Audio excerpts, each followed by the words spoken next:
The Pinball Network is online. Launching Silverball Chronicles. So I'm going to try this thing out, okay? A friend of mine who records voiceovers for medical stuff. Are you having problems with hemorrhoids? We can help. So she gave me this idea. So I have this dog clicker, okay? So let's say you're recording something and you're like... Yes. You keep clicking it more times. Yes. So then you can edit so I'm going to give that a try this time and see if that won't get annoying at all. Well, if you don't fuck this up, things will work out perfectly fine, Ron.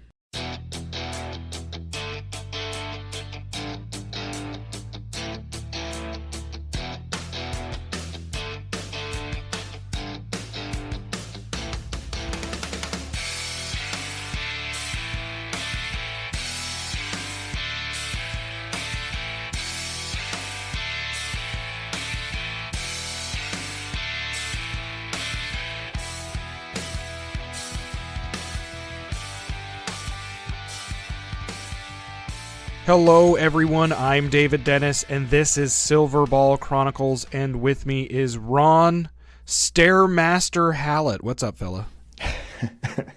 Yes, that is true. The Stairmaster. The Stairmaster. Would you like to tell everybody why your legs are on fire? My legs are fine. It's my throat that's bothering me for some reason. You climbed how many flights of stairs? 42? 42 flights of stairs. You go up Corning Tower, which is the tallest building in Albany. And I have no idea what my time is. Because by the time I got to the top, I looked out and it was snowing. And I was like, oh, got to get out of here.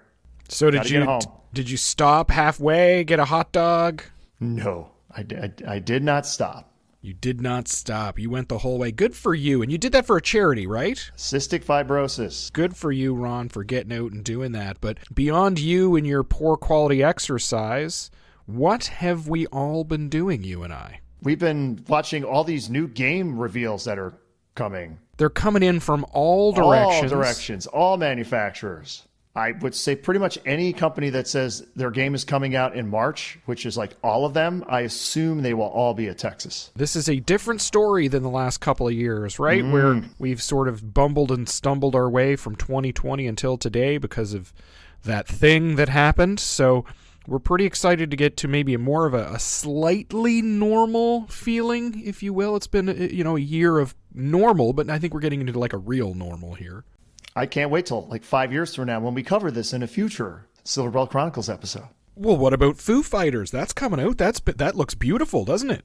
That'll be in our Jack Danger episode 20 years from now or 10 years from now or whatever. But the most important thing, Ron, that has happened besides all your whopper farming and climbing upstairs and saving the world from cystic fibrosis is that I purchased a James Bond premium. I thought you weren't going to get a premium. I'm getting a premium because I want the ball lock. Because I want the light show and all the excitement around that. And you want Bond on a wand. And the art package is really cool. You Only Live Twice is actually among one of my favorite James Bond films because it's got that whole fight scene at the end in the volcano layer. Oh, you like ninjas. It's very typical over-the-top James Bond, and that's why I love You Only Live Twice.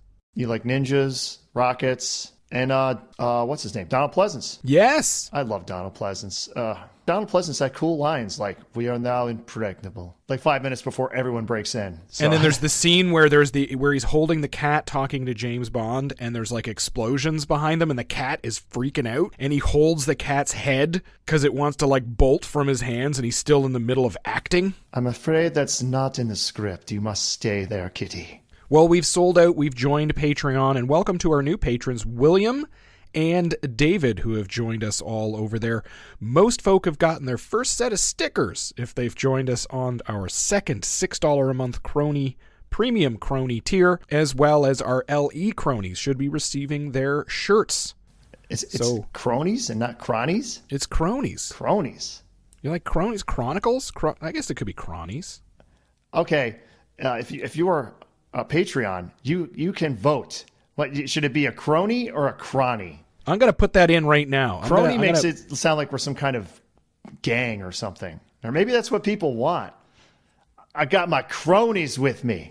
Yeah. Join us over at patreon.com/Silverball Chronicles. You could say thanks with a $3 a month crony or crony donation just to say thanks. The best tier, the tier where you get all the stuff, is the $6 a month tier. That's where after 3 months you get a free sticker. You can join our private Discord chat room. We have lots of questions and banter back and forth. It's becoming a little more regular chat area now, which is nice. But the biggest thing is ad-free access early to Silverball Chronicles that's posted in the feed. That's before it goes to the public free feeds. Our top tier, which is $20 a month, after 3 months gets a free Silverball Chronicles t-shirt to cover up and be warm. Now, nothing else has changed with the podcast. Everything is still free over on the TPN feed and our dedicated feed. But if you do want to join in, you do want to say thanks, you can do that at patreon.com/Silverball Chronicles. You can still join us over on Facebook. This is where we will be active most of the time. We're posting all of our stuff. Lots of pictures when the episodes are coming up, and you can shoot us a private message there if you would like. Also, take a moment and leave us a 5-star review wherever you've found us, if it's in a podcatcher or Apple Podcasts or Google Podcasts or over on the This Week in Pinball Promoted database. Leave a comment, give us a 5-star review. We love that because it helps others find our podcast. Ron, you love t-shirts. Sure. Yeah, I love t-shirts. They're under my sweater all the time. And you wear a shirt, what, like every day? Every day I have a t-shirt on. Where can they find our t-shirts? They can find them if they swing on over to silverballswag.com. Couple of different design choices, some exciting stuff. We've used some of that fancy Patreon money to pay for Randy Martinez to make us a special limited edition Silverball Chronicles logo. Looks very cool. It's like a retro, clean 1950s looking space Silverball Chronicles name. I think it looks cool. What do you think? That's the guy who did Mandalorian. And he did my comic book Pro that I have downstairs. For your Star Wars, my yes. Star Wars, yes. Official Star Wars artist for all your Star Wars and Mandalorian needs. Did a design for us.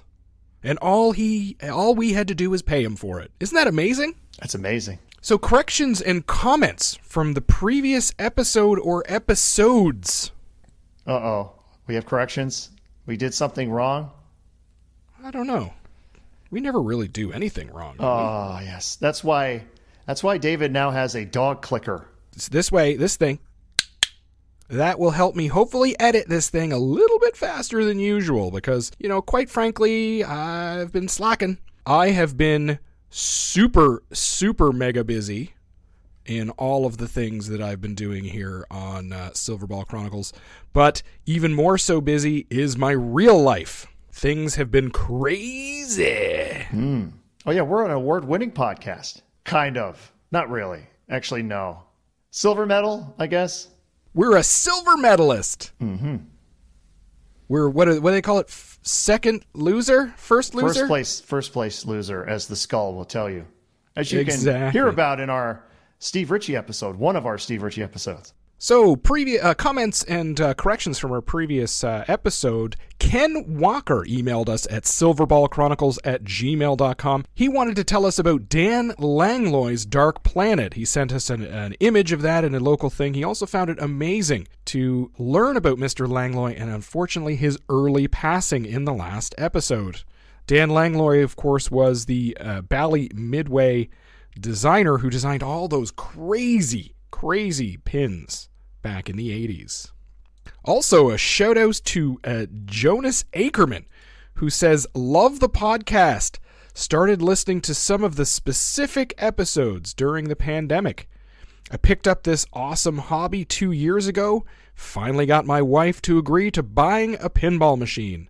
Hey, good for you, Jonas, and having a spouse that's a partner in your relationship, as opposed to the butt of a joke. In May of 2020, he traded his Data East Jurassic Park, and he had this difficult time of getting a high score, Ron. That was until he listened to our episode about Data East, where you talked about the missile button. The missile button. Now he has the high score. It's a missile that's smart. It's a smart missile. I use that. I used that in the tournament I just played in. I used the smart missile effectively.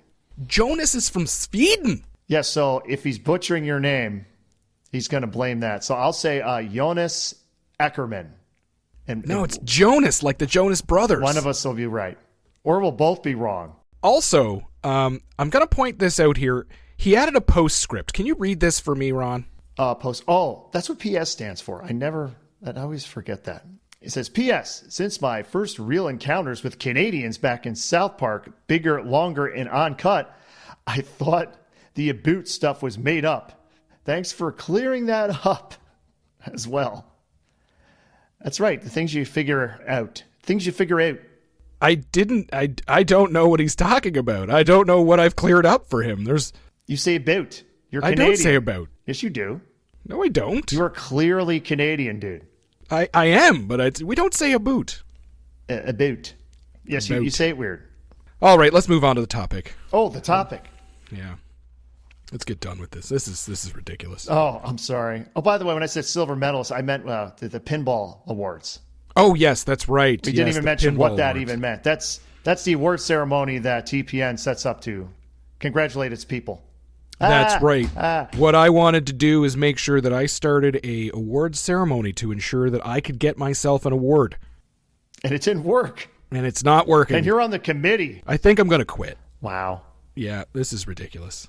What can I say about Keith P. Johnson? He has 4 of the top pinball machines in the Pinball Awards Hall of Fame. He coded some of the most revered and most panned pinball codes in our hobby. In addition, Keith is one of the most important pieces in designing Jersey Jack's operating system and building their philosophy around pinball code and home use. I've enjoyed Keith's code. I've hated Keith's code. I've even begun to ask more of Keith's code by demanding just a little bit less. But let's begin with how Keith entered pinball. How did he change pinball? And what is he doing nowadays? Let's talk Everything is Lit, Keith Johnson and Jersey Jack Pinball. Should we start at the beginning, Ron, or should we start at the end? Always start at the beginning. Always start at the beginning, because we tried that with a different podcast where we did somebody's career backwards, and it just confused everybody. Keith Johnson's from the D.C. area. Have you been to D.C.? Washington, D.C., yes. I've been to D.C. many times. The District of Columbia.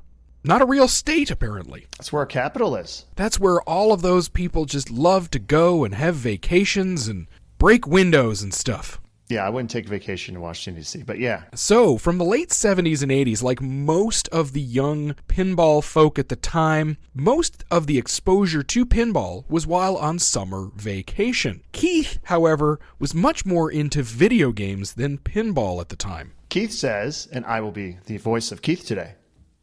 I love being the voice of... Playing Keith Johnson today is Ron Hallett Jr. As video games switched to get the next quarter, which if from back in the day, there was a period where like you play something like Smash TV and you kept having to put more money in to continue. Like the games wanted you to just keep, continue. They make the game so hard that you had to just keep putting money in. Yeah, those Konami games were really big for that. It was all about just get the next quarter in there as opposed to like high score stuff. Yeah, who knows? They might still do that. Keith says, I kind of found myself going back to pinball around college. And college is when I started playing like really seriously. Eventually starting going to tournaments and that kind of thing. Keith actually went to Virginia Tech and studied computer science, which is, I think, a pretty nerdy place to study computer science, right? I for sure. I feel like Virginia Tech is like one of those ones where you're like, oh, Virginia Tech. It's not like MIT, but it's like, that just seems like one of those ones that sticks out in my head for some reason. Is it maybe because they had crappy commercials in the 90s or something? I don't know. I guess I should be the expert being the American here, but I don't know. Yeah, but you're also like an IT computer nerd. Well, do you have like the University of Toronto computer science or something? Yeah, the University of Waterloo is big with computer science. University of New Brunswick is huge with cybersecurity and stuff like that. We have a really big technology hub here in my city. Wow, New Brunswick. You named yourself after a bowling company. That's the bowling company named themselves after us because, quite frankly, everything is awesome in New Brunswick, especially trees. After graduating, Keith spent some time bouncing around some companies like Advanced Systems, which was like a Microsoft support shop. He also worked with companies that specialized in university class scheduling software, financial aid coordination, and other exciting IT-related things. Can you relate to that, Ron? After you first graduate, you just sort of bumble around in sort of information technology and kind of eventually find your way? Well, I wasn't really a programmer, and the place I started off with, I'm still there. So I didn't really bounce around. So I guess I failed. That's unusual, though. That is unusual. That is unusual. People switch jobs a lot nowadays, and we'll get into that with Keith Johnson. Keith would frequent pinball tournaments around this time, and he was often seen in the big leagues of PAPA. And PAPA is what, Ron? The Professional Amateur Pinball Association. This was the big league, right? This was really kind of the predecessor to IFPA, the International Pinball Flipper Association. PAPA was a big deal. And we've sort of seen it kind of fall off a lot more here in the last, 5 to 7 years? Yeah, well, since Pinburg isn't around anymore. Yeah, Pinburg was really the last sort of hurrah for the PAPA style. Well, not the PAPA. Oh, hold on. We're going to get corrections up the here. PAPA, there's the PAPA tournament, and then there's the Pinburg tournament. They are both run by the Replay Foundation, but they're totally different types of tournaments. Okay. So Keith was actually a top qualifier in B division, so not A division, but B division, and that was at PAPA 3 in New York City. He also did a doubles tournament with Bowen Cairns at PAPA 5 and finished in first place. So, I mean, he's a pretty decent pinball player, would you say? He is. He's still a pretty decent pinball player. So when you're ingrained in pinball, you tend to sort of build relationships and friends, and you chit-chat and all that stuff. I'm sure you're buddies with all the designers at all the big companies. Isn't that right? That's right. You know all of them? Best friends? You have coffee with Steve Ritchie? Oh, yeah. Well, my dad and him are like best buddies. At least my dad thinks so. Yeah, I mean, even programmers, right? You're friends with some of the programmers. You bump into them from time to time. They sleep in your spare bedroom. I don't know about that, but yes, I do know programmers, but I knew them before they even started at the company. And that's exactly it, right? As you're ingrained in the hobby, you tend to sort of bleed through the hobby, especially being as small one as it is. Well, back in the 90s, it was a little bit different because we didn't quite have social media as we knew it today. But we did have a program called IRC. Do you remember that, Ron? I think was it Internet Relay Chat or something like that it stands for. It was like a weird, huge chat room thing. That was the dark web back in the day. IRC. And Keith says, I started hanging out on an IRC channel with a lot of pinball enthusiasts. At one point, Larry DeMar made a comment that Williams were looking for people. And I just asked him, hey, I might be interested. That was late 97. So I went over to Williams during Expo 97 and met with a bunch of people and talked to them. It was mostly for slots because there weren't any pinball openings at the time. Yeah, so he just wants to get a foot in the door. He's in this chat room, IRC dark web with some of the other pinball folk. And that's where he sort of got his foot in the door. Well, Keith will join Williams in March of 1998 in the slot division, working on programming the slots and learning the ropes. But he didn't really enjoy it at slots. He really wanted to be in the pinball division. So he used his time there to make friends in the pinball division and build on the relationships he already had from being on the pinball tournament scene with people like Lyman Sheets Jr. So, of course, I've mentioned before, right, relationships and getting involved in people is how you get ahead in life, folks. And Keith knew that, and he spent a lot of time getting to know those individuals so that eventually he could shift into the pinball division. Well, sometimes you just need an opportunity, and that opportunity was finally given in the summer of 1998. So Keith says, so what happened was there was a big restructuring. That was in the summer of 98. The spinning wheel division wasn't going to be under Larry's purview anymore. He was going to solely oversee pinball. Lyman asked Larry for me to be on the Revenge from Mars team. So they offered me the position. And sink or swim with pinball. There wasn't going to be any going back to slot machine if I moved to pinball. But I was like, well, I want to do pinball.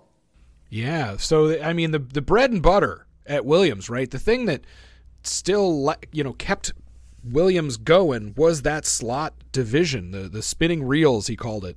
That was where all the money was made.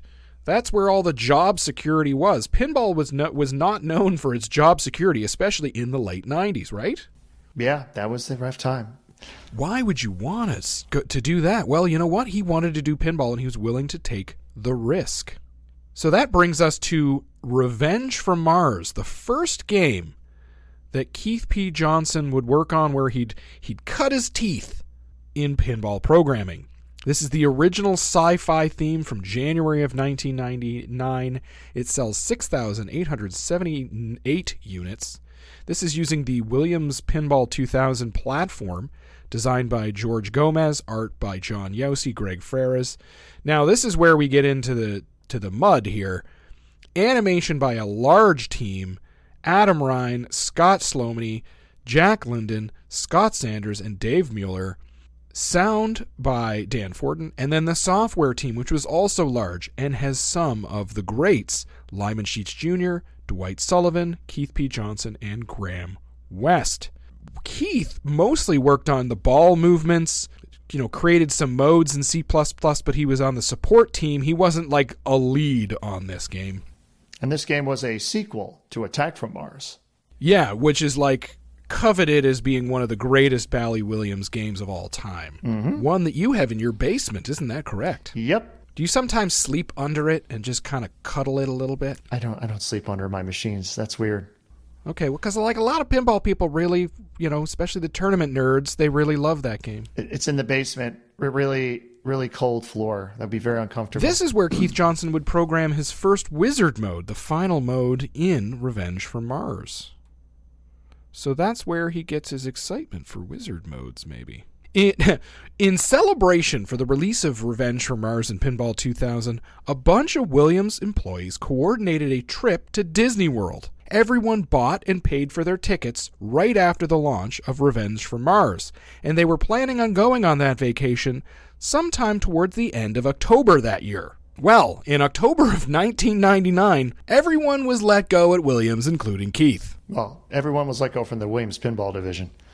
That's correct, yeah. So we've talked about this many, many, many times throughout the podcast, the sort of shutdown and collapse of the Williams Pinball division.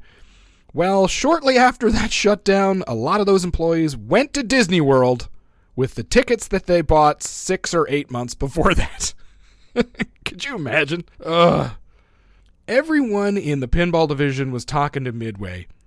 Keith, in fact, was talking to Midway as well, but he would turn down that job. But he would end up at a company called Stern. And Midway was the video game division of Williams. Yeah. Or actually, by that point, I think they were WMS Industries was their official name. Keith says, most of us were still hanging out on IRC, and Lonnie Ropp started showing up. I originally met Lonnie probably back in IFPA 3 in 1993. Then I'd seen him at expos and stuff like that. I just basically asked him if there were any positions possibly available at Stern. And probably the next week, I was in his office. We talked for about 3 or 4 hours. Yeah, so right there, being in sort of the back channel of the dark web of IRC, Keith was able to jump in and chat with Lonnie. So he was able to sort of get himself kind of ahead of the game. Even though he was on vacation in Disney World, he was hired right after Dwight Sullivan, who didn't go on that vacation. The shift to Stern is something that we've talked a few times, especially in our Dwight Sullivan episode, where it became really kind of nutty, the differences between Stern and Williams. I pulled this quote from a Topcast interview with Keith Johnson, which was recorded right around the fall of 2008. Yeah, Keith says, I think the biggest joke that Dwight and I had for a long time was that every day we'd see something that made us shake our heads and wonder how they're still in business, meaning Stern. It was just amazing how things came together and got designed, like how things were pushed in at the last minute. It's just remarkable that the engineering that occurred at the last minute actually made it into a finished game. Things just weren't as structured and as planned out as they were at Williams.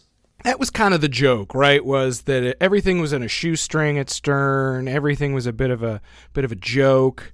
Now, around 2008, this is by the time that Keith Johnson was let go at Stern. So that sort of context around this interview is also interesting, because he does kind of throw a few jabs here and there in that interview about Stern, kind of about how casual and informal it was.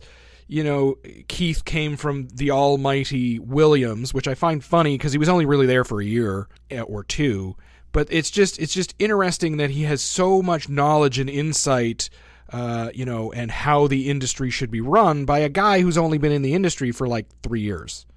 Keith is a pretty amazing person, and we'll see that through there. But there's some context within that interview and his quotes that I think is sort of important to remember when we're going through today's episode. Now, Striker Extreme was the next game in January of 2000. That's the sports soccer theme. This has an unknown amount of units because it's there's no need to release those. It's designed by Joe Balser, art by Kevin O'Connor. It does dots by Kurt Anderson, sound by Kyle Johnson, who worked on a lot of games with Data East and Alvin G. and Stern kind of in this era, but has sort of since disappeared. And software was lead by Lonnie Ropp, Oren Day, and Keith Johnson. So Keith has to come aboard and learn an entirely new software set, an entirely new industry, or entirely new company in the industry, because things are run completely different and by the seat of the pants at Stern. Now, this is the first newly designed game at Stern Pinball, because it was originally Sega Pinball, and that has been sold to Gary Stern. Yeah, and that's why there are no production numbers, because they are no longer a public company, i.e. Sega, i.e. Data East.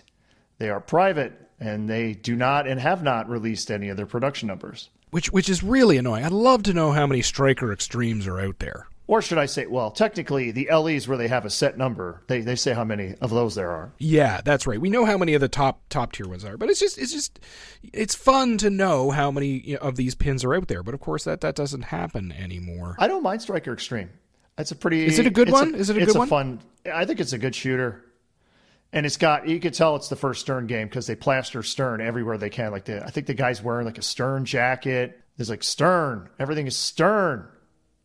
And Extreme is spelled with an X. Extreme. Yeah. Extreme. The X thing that screams 90s. In the 90s, everything was extreme. Everything was with an X. Anything that ended with an S was a Z. Yeah, Z. Yep. Now, this had a goalie toy behind some drop targets. Yep. Reminiscent of a trying to be better, but not better World Cup soccer. Yeah, it's not World Cup soccer, no.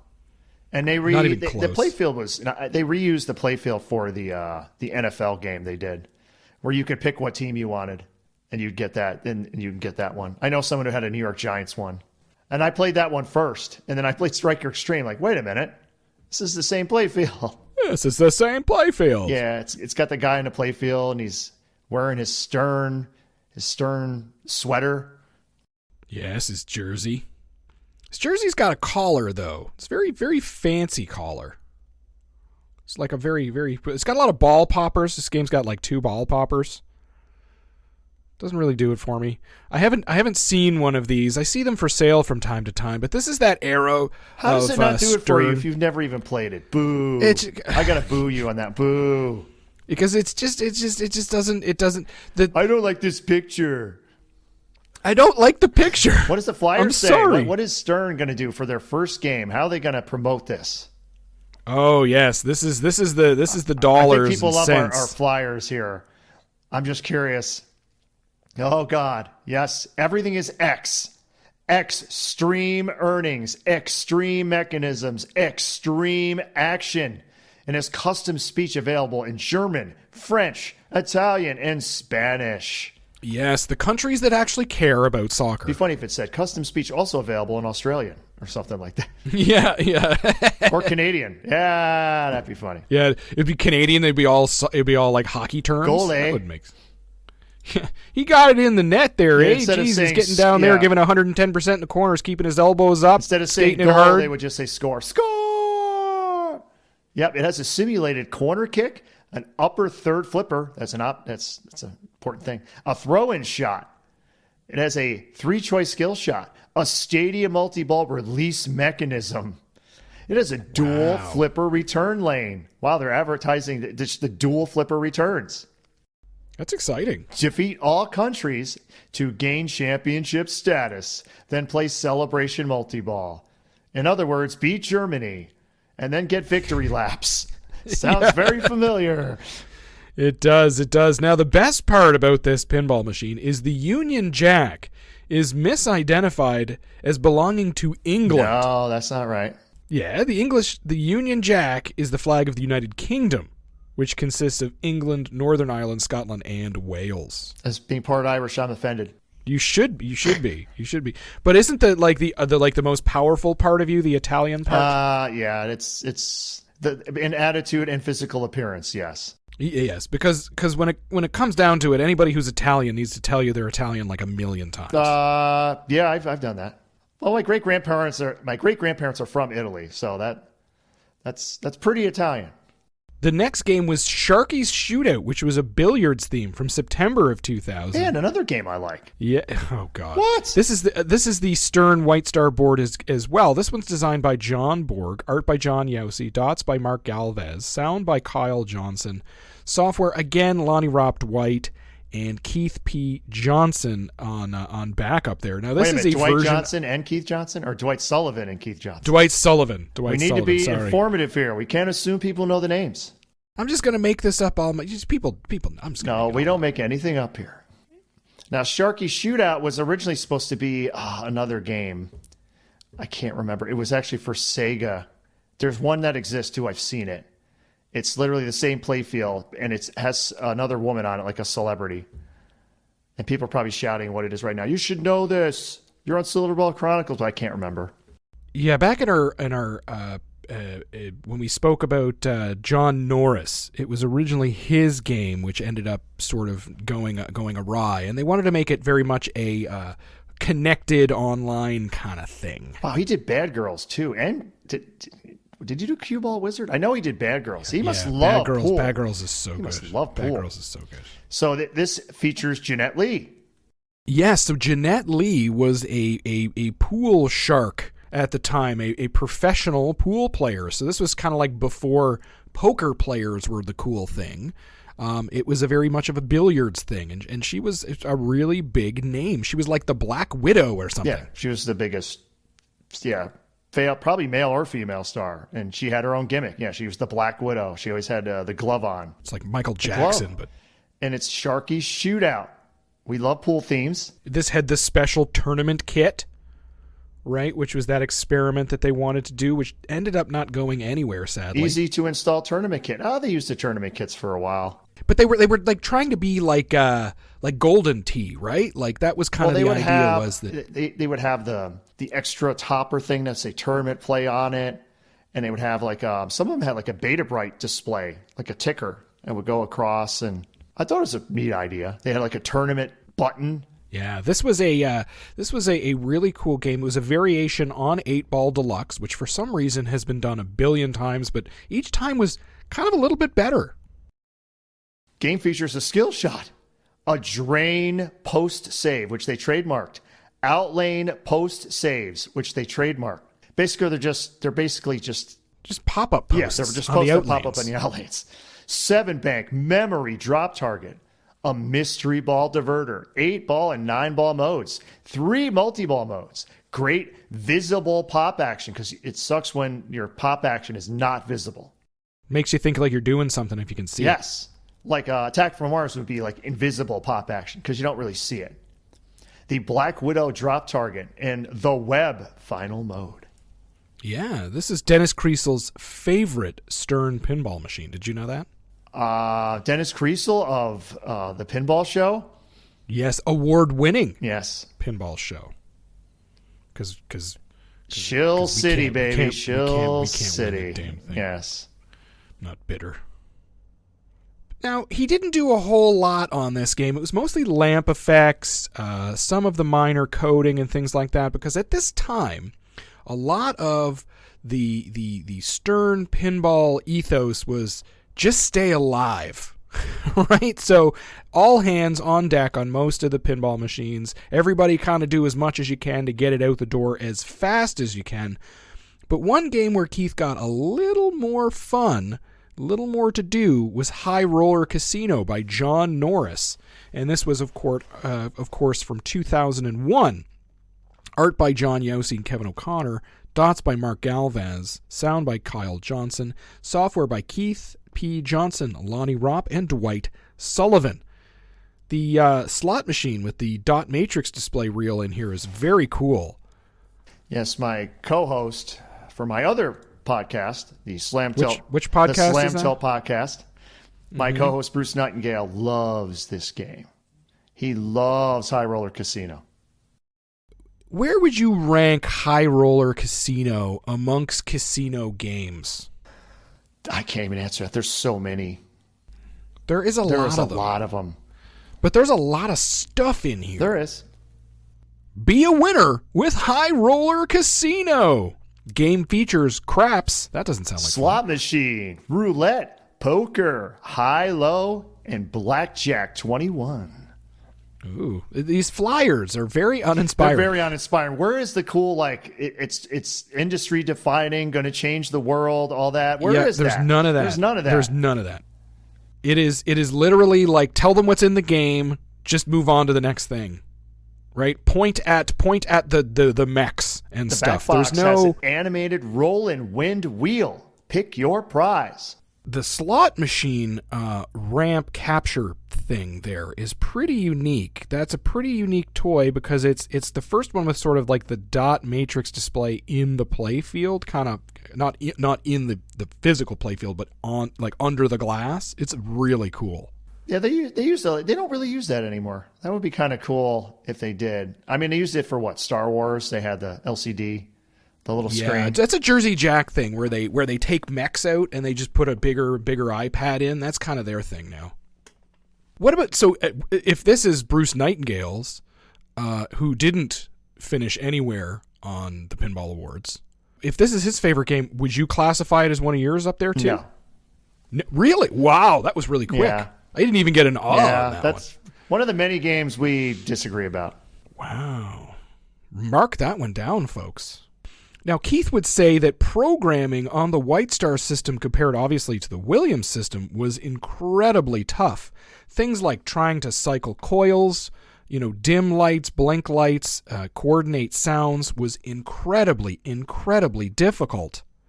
And that's, where he really draws the line in the sand saying, it's really, really hard to program on this system. Keith said that system was basically written in the Laser War era when Data East first started out. It was like original 6803 code. As time goes on, more and more gets added, but a lot of the code was the same. Yeah, it's like Band-Aids on Band-Aids on Band-Aids. Well, I thought, I could be wrong with this, I thought the White Star system was primarily just like an assembly. Yeah, so it was done in C++, I think. I thought it was assembly. I thought it was just ones and zeros, baby. Yeah, but that was the biggest thing. The other thing was that, when you've got this technology that started at Data East and it's moved into Sega and now it's moved into Stern, there's been restructures and people have left and come in.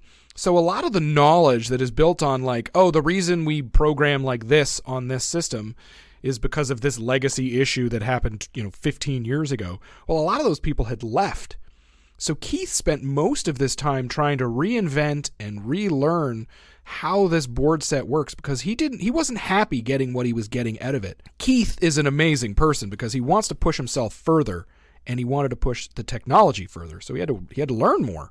The system was somewhat limiting, but to be fair, it was also very reliable.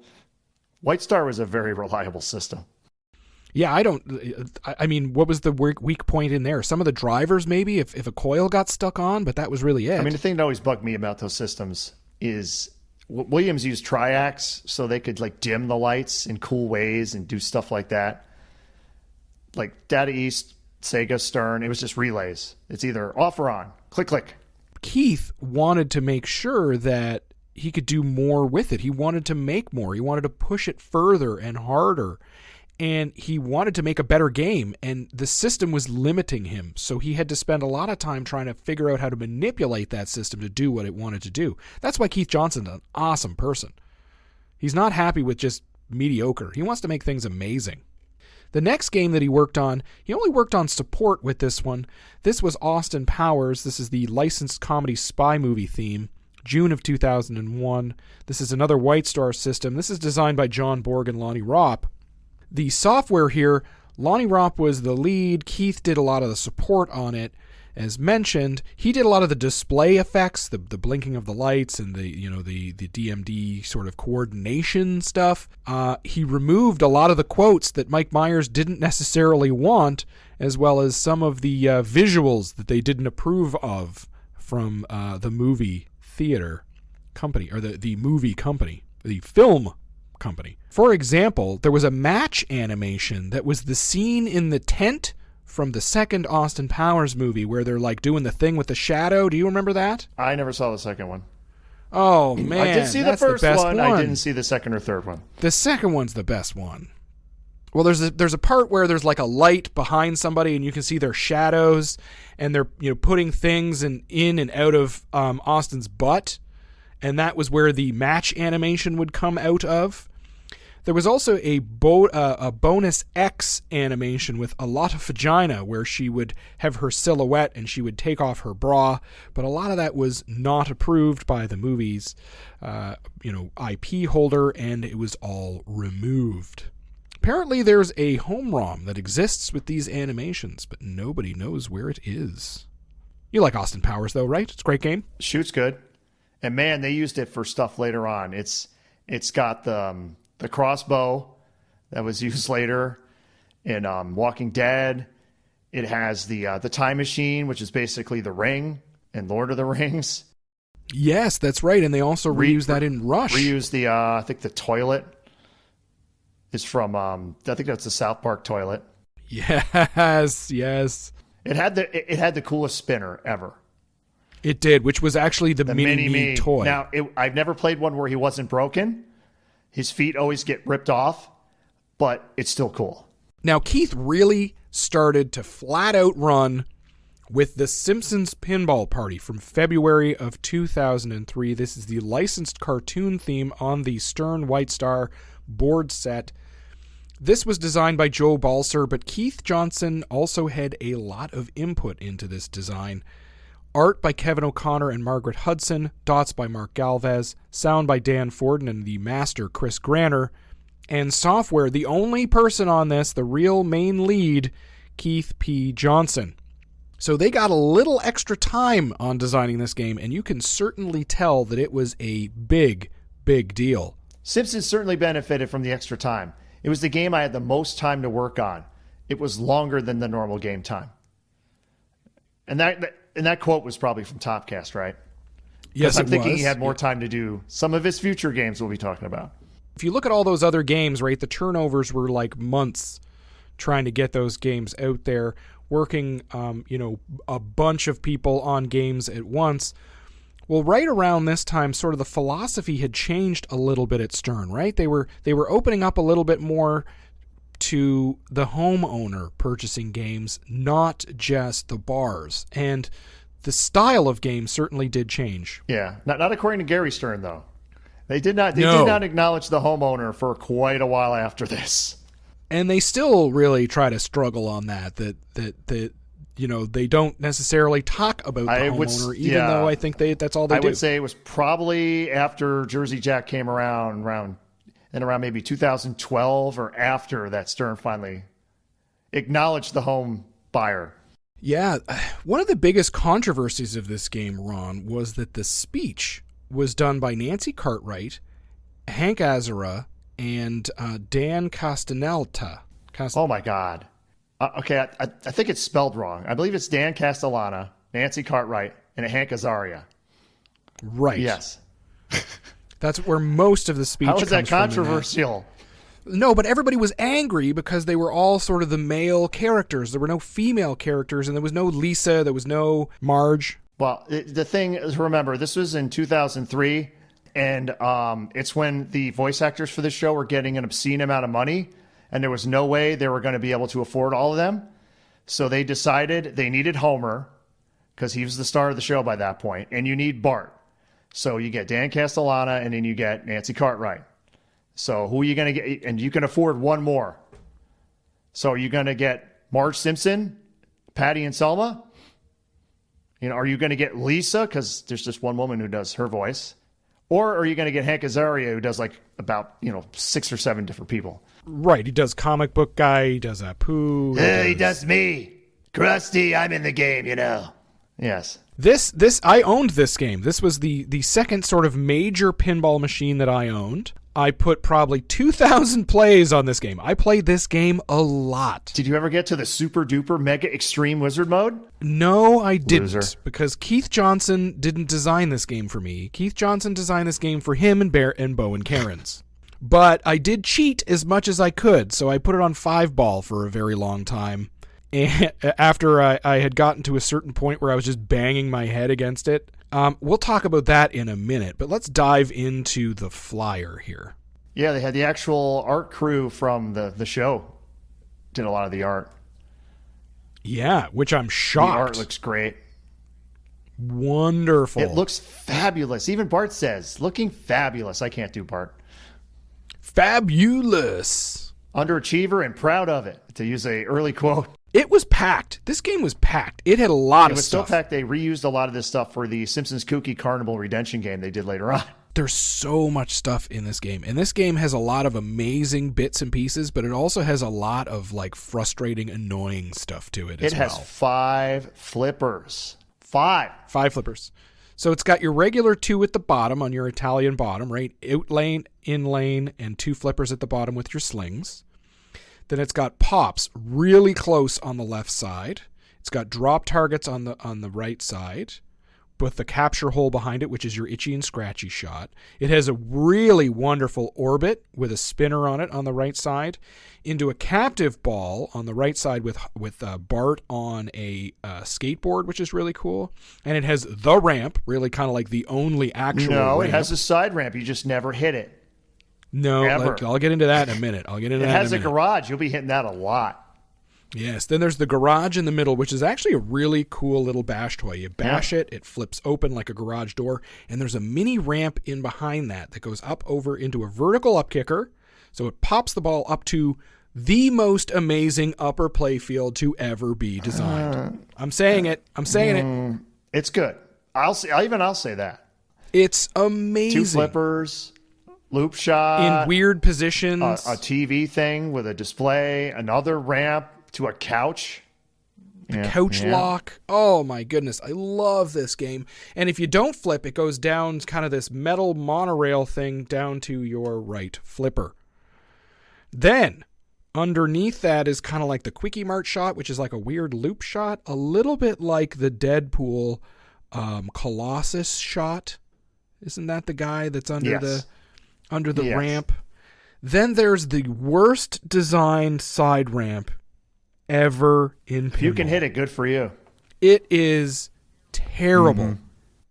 It's steep and it's a sharp turn and it's in a weird location. It should have been further down the play field and had more of a curve. The funny thing is, if you disable the garage, that's the shot you have to hit to get up to the upper play field. Good luck. But worse is that shot is so critical to getting really far in the game, and it's so excruciatingly, frustratingly terrible.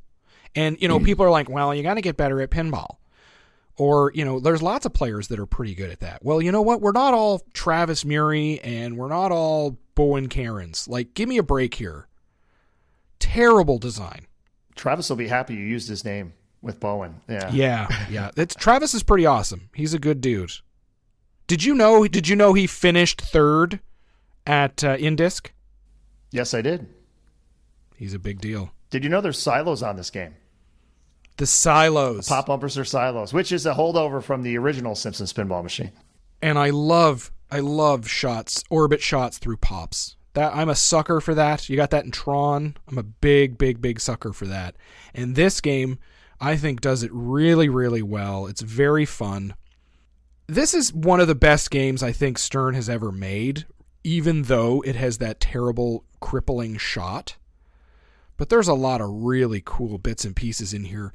But the best thing, the thing that makes it... is it sold a lot. They did a ton of runs of these things. They did, at least 5-6 runs of this game. They could run it again today and still sell a boatload of them. guaranteed. But the problems that Joe Balser did with his, design of the playfield, a couple of things that don't necessarily work in there, and that's kind of the story of Joe Balser anyway, right? He's like the king of clunk. Wow. It was the code that made this game something special, and that's all on Keith Johnson. What do you think of the code on this game? You stack everything. This is where everything is lit, everything you is stack blinking. as many modes as possible. Then you get in a multi-ball, and literally every shot's lit. And every shot is a jackpot. And it's so deep, it'll take you 45 minutes, if you're good, to get to the wizard mode. It takes you forever. Okay, so let's break down the parts of the playfield. And Alien Invasion is awesome. Even I will admit that. Alien Invasion is something else. So let's break this down piece by piece. We're going to look at the playfield here. Can you tell that David really likes this game? I love this game. We're not talking about Sharky Shootout here, folks. We're talking about The Simpsons. Let's say I like the fact that Keith Johnson took the fact that this game stops the ball a ton and used that for Alien Invasion, where you have to park balls all over the playfield. Brilliant, brilliant. So the way it starts is that there's multiple different like mini wizard modes. This is kind of where the mini wizard mode was kind of born, right? Keith was able to bend this machine's code in a way that made it really interesting. So you've got like Itchy and Scratchy. So there's 4 Itchy and Scratchy modes. You shoot the drop targets and you lock the ball in the scoop behind it, or the saucer. And those are all different multi-balls. So you do all of those, and then you get to a special little wizard mode. It's not the final wizard mode, it's just a special wizard mode. Now on the left orbit through the pops, you can get to pretzel multi-ball, where I think there's like 25 of the Cletus kids. You got to shoot that 25 times. And you get to pretzel multi-ball, which I never got to, even on 5 balls, even when I was like, I'm not going to do anything but shoot the left orbit. I still never got there. Because it's a tough shot. Then you've got Bart Simpson modes, right? Targets, loops, bumpers, and ramps. So then when you do that, you get to... God, what is that mode called? You get to another mode. I can't. Don't ask me. This is the problem. See, this is the problem with the game. Now, the most fun one is when you get to the right spot. No. What's the one where they go with the backwards flippers? Oh, yeah. It does reverse. Yeah.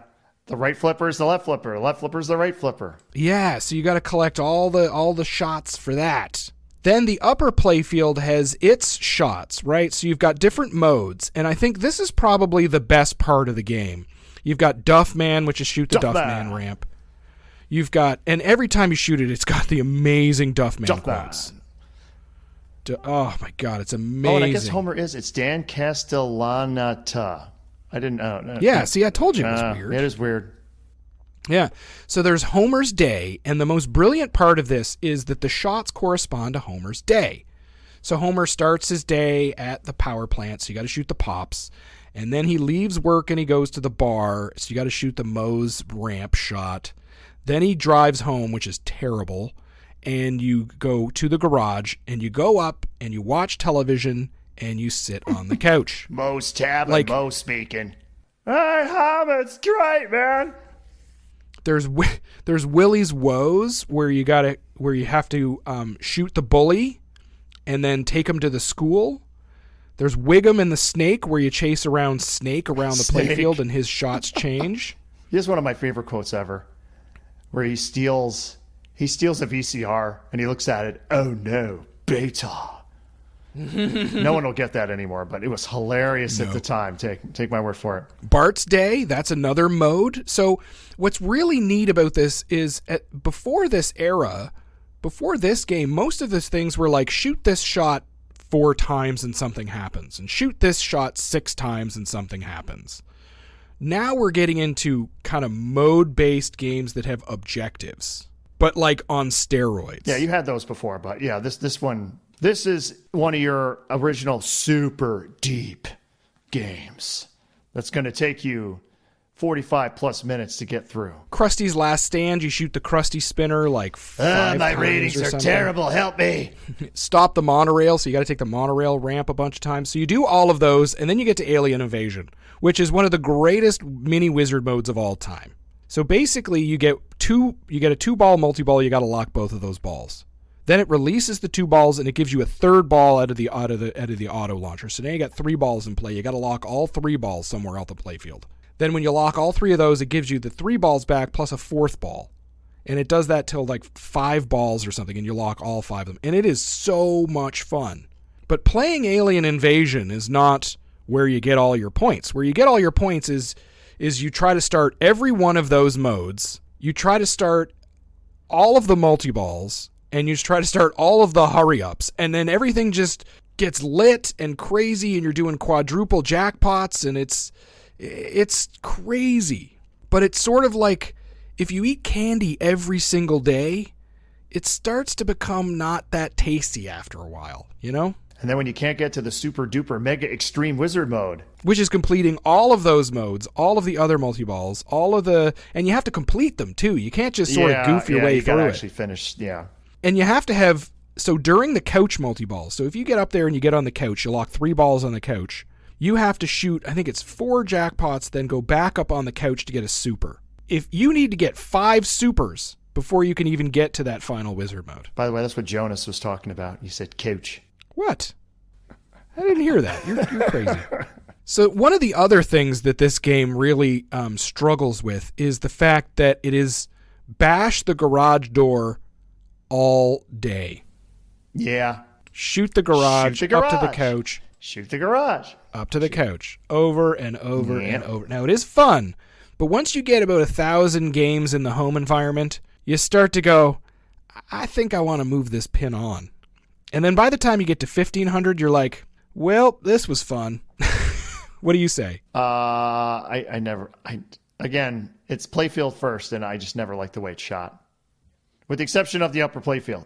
You deal with the playfield because the code is so good. Now imagine if the playfield were amazing and the code were amazing. That brings us to Lord of the Rings. The licensed fantasy movie epic theme, December of 2003. I think we generally kind of know that this sold around 5,000 units. And I think that was spilled by George Gomez in a podcast years ago. I think it was in the Top Cast They had episode. another one. They had 6 or 7 different runs. Then they had the LE later on. Just went forever. It was another one of those pins that just went forever and ever and ever. I remember an interview, I think it was Gary Stern. They had to choose, I think it was either Lord of the Rings or Matrix. Like it would have been one of the sequels. They dodged a bullet one of the on sequels. that. It wasn't the original Matrix. It would have been like the Matrix 2 or 3, whatever the hell they were up to at the time.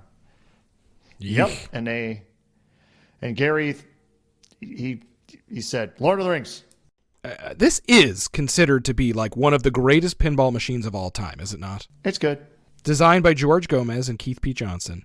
It's got art by Jerry Vanderstelt, Kevin O'Connor, Margaret Hudson, dots by Mark Galvez, sound by Chris Granner, and the software Keith P. Johnson. So he's working on this game and The Simpsons sort of kind of overlapping towards the end of The Simpsons. But this is the greatest fan layout of all time. No. I mean, that's Attack from Mars. That's Attack from Mars, yes. This one, I'm sorry, that left ramp that kind of goes half up and then comes back down at you, that disqualifies it. Or the Gollum shot where you hit it and a lot of times it just blows through and it won't stick. Yeah, that's true. That's true. But the greatest fantasy of all time is now an epic pinball machine for all ages. Wow. Yes. Look at that.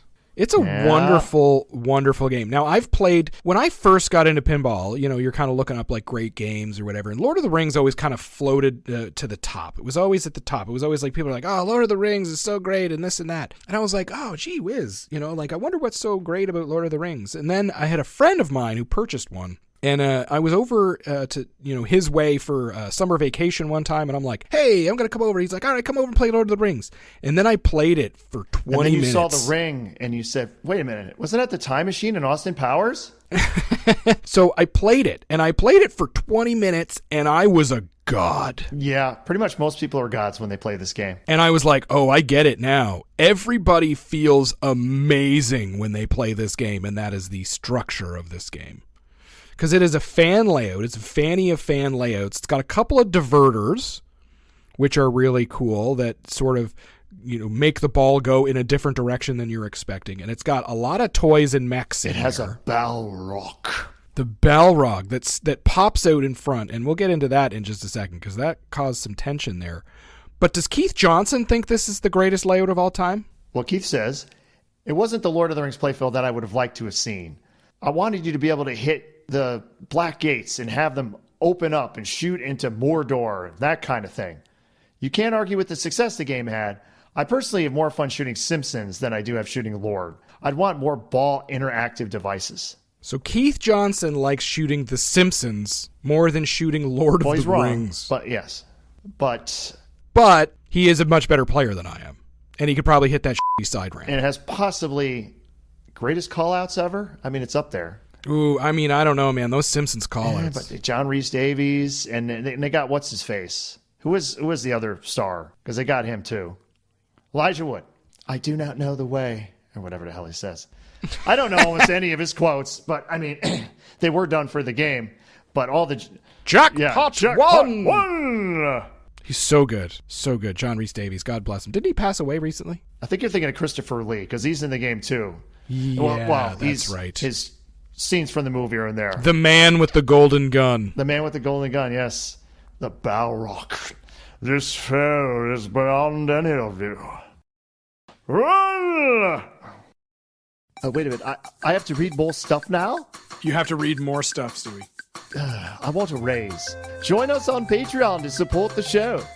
Our pro crony level is the perfect way to say thanks, and it starts at $3 a month. Want to get early access to episodes before everyone else? Who doesn't? Have a strange love for stickers? That's kind of weird. Do you know what Discord is? I think I do. No, probably not. Interested in having your comments and questions take priority in our episodes? Jump on up to the $6 a month premium crony level. Really, you're going to call it crony. Want all the other perks and a shirt after 3 months? Join us at $20 a month, and you can be an elitist crony. Oh my. So good. It's a wonderful game. I really like this. I'm not going to get into too much fawning over this one because I did that on The Simpsons already, but the fan layout on this, I think, keeps that ball flowing in a nice way, but the Balrog bash toy comes out all the time. So in the middle, there's this jump ramp with a spinner on it that goes into that magnetic ring that sort of makes the ball hover. And Balrog comes out to cover that up, and he's like this big, fire demon with a whip of some sort.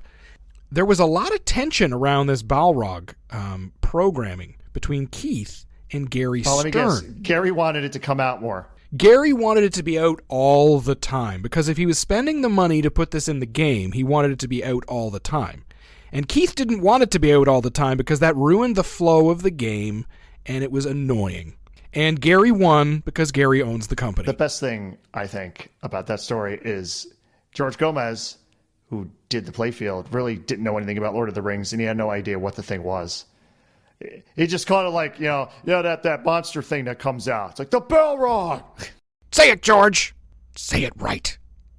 But, I mean, George Gomez, at this time, was just spending all of his time sort of on contract, doing a playfield and sending it in. Yeah, he was working for Midway at the time. And that was it, right? Like, everybody else did everything else. And George will tell you that this is Keith's baby. Keith is the one that made this game as great as it is.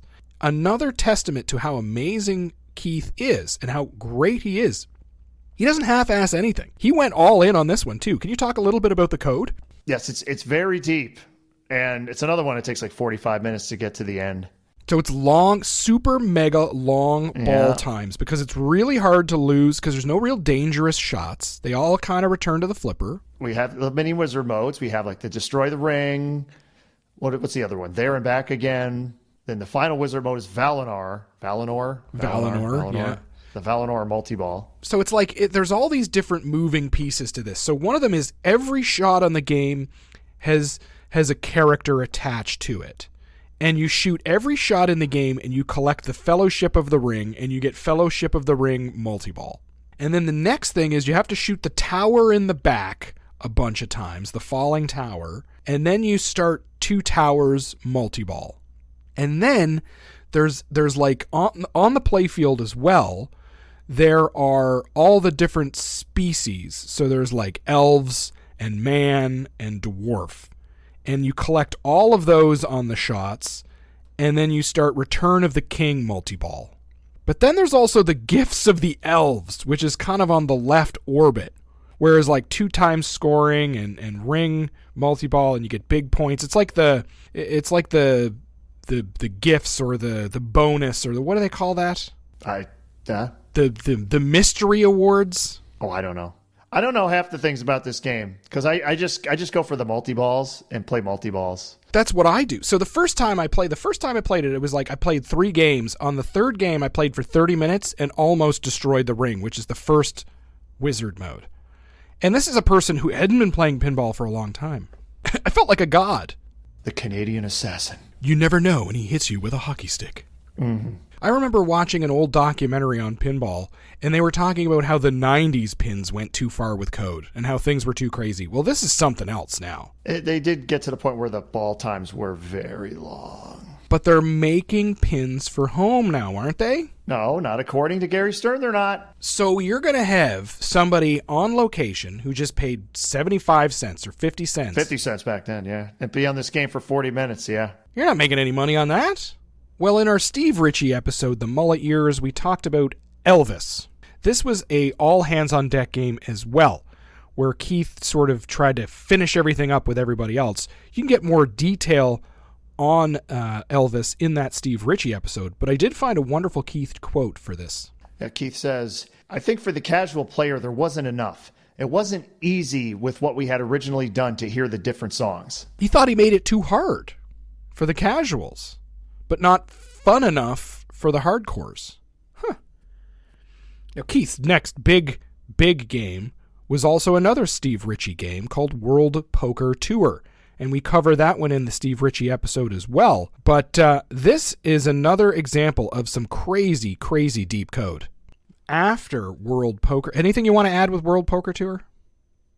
Not really. I think I said everything I was going to say about it in the Steve Ritchie episode. Yeah, and I mean, we're not going to do it justice because we got a bunch of other things to cover here because it requires a lot to go into. In that Steve Ritchie episode where we talk about World Poker Tour, that's where we do the deep dive. And with code as amazing as Keith Johnson's code, you know, we can't just reiterate that over and over again. Go back and listen to that one in the archives. You can check those out at silverballchronicles.com in the archives, or in your podcatcher, you can go back through the Silverball Chronicles feed to listen to that Steve Ritchie episode. Mm-hmm. Family Guy, we covered this one in the Pat Lawler episode. A personal favorite of mine.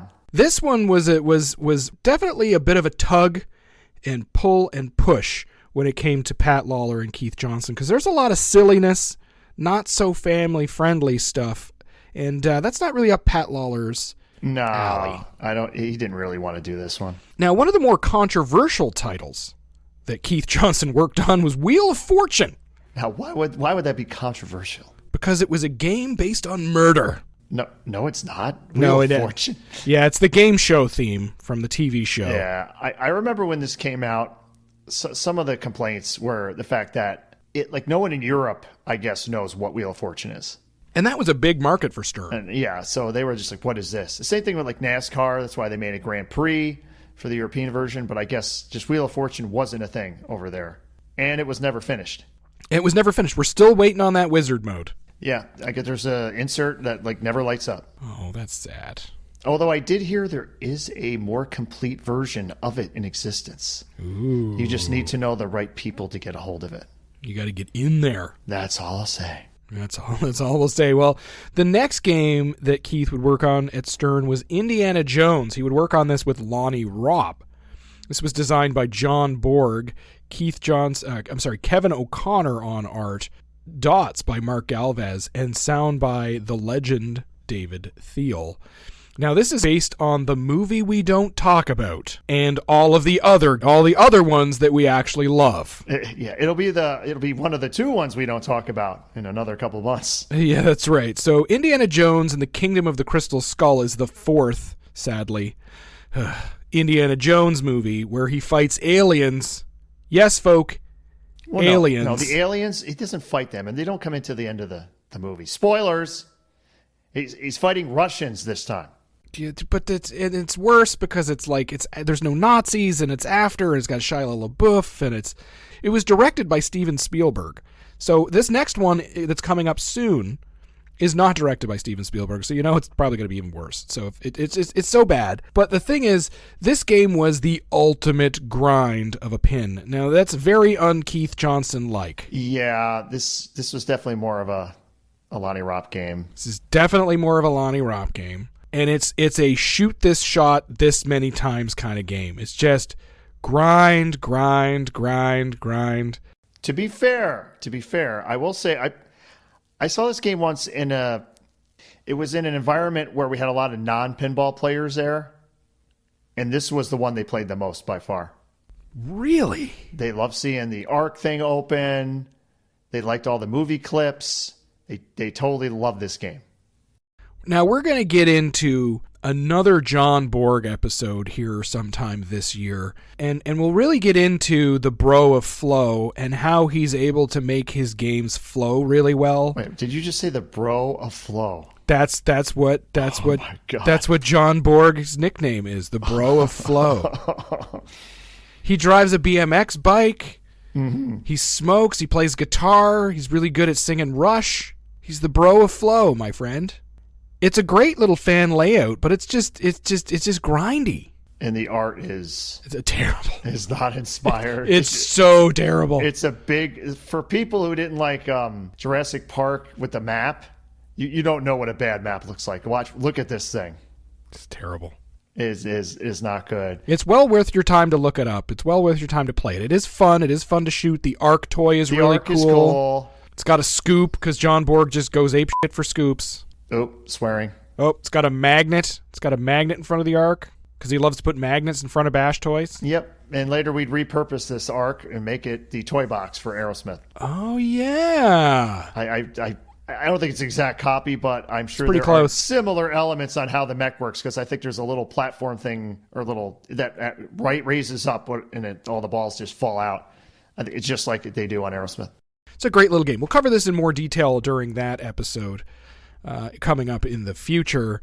But CSI was the last game that Keith would work on, and this, of course, was it was an all-hands-on-deck Pat Lawler, where Pat Lawler left halfway through it, and everybody was canned. And Lyman finished it up with Lonnie, but Keith was let go. Yeah, and this is the one that I think it is the three main multi-balls, and each was done by a different... One was done by Lonnie Ropp, another one was done by Lyman Sheets, and another one was done by Keith Johnson. Yeah, it was one of those can you guess which guy did which one? Yeah, I'm assuming the really long one where you have to lock balls is Keith's. So the 2008 downturn, we've touched on this a few times and almost, the death of Stern. And this is something we'll bring up in our Pinball is Dying series in much more detail. But Keith was laid off during the 2008 downturn in October of 2008.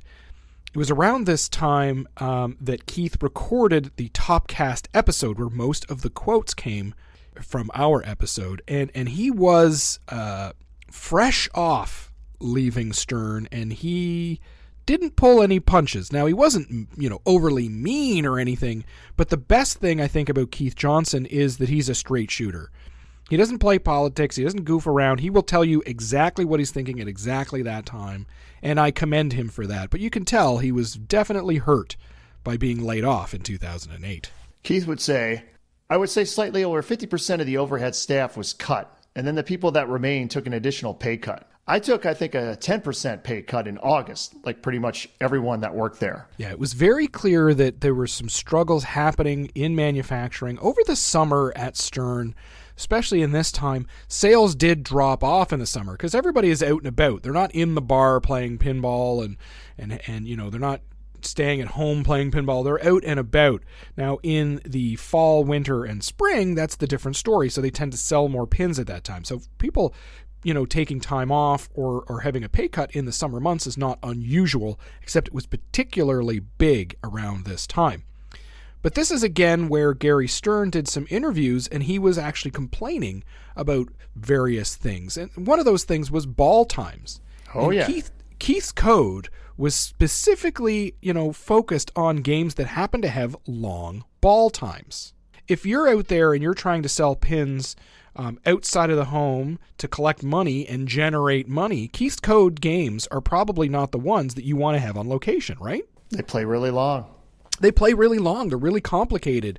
We just tried to explain The Simpsons and Lord of the Rings. I own The Simpsons. I can't even remember how to play the code. So it's playing too long on pinball machines is not going to generate money. So if you're going to let somebody go in your programming department, it's probably the guy who makes the games that play too long. We're also moving into the home market versus operators, right? Right. So if why would it matter then how long the code is? Then you want longer playing games for code, don't you? But people weren't necessarily playing pinball today like they were in the 90s, and it was very apparent for that for all of the designers and programmers. And this wasn't lost on Keith. He wasn't ignorant to that. He understood, but pinball was not the same anymore. Well, Keith said, pinballs don't earn. I don't think it's because good players play on them too long. I think it's general lack of appeal. Yeah, so, not pulling any punches. He's basically saying, hey, it's not my code that's turning people off because it plays too long.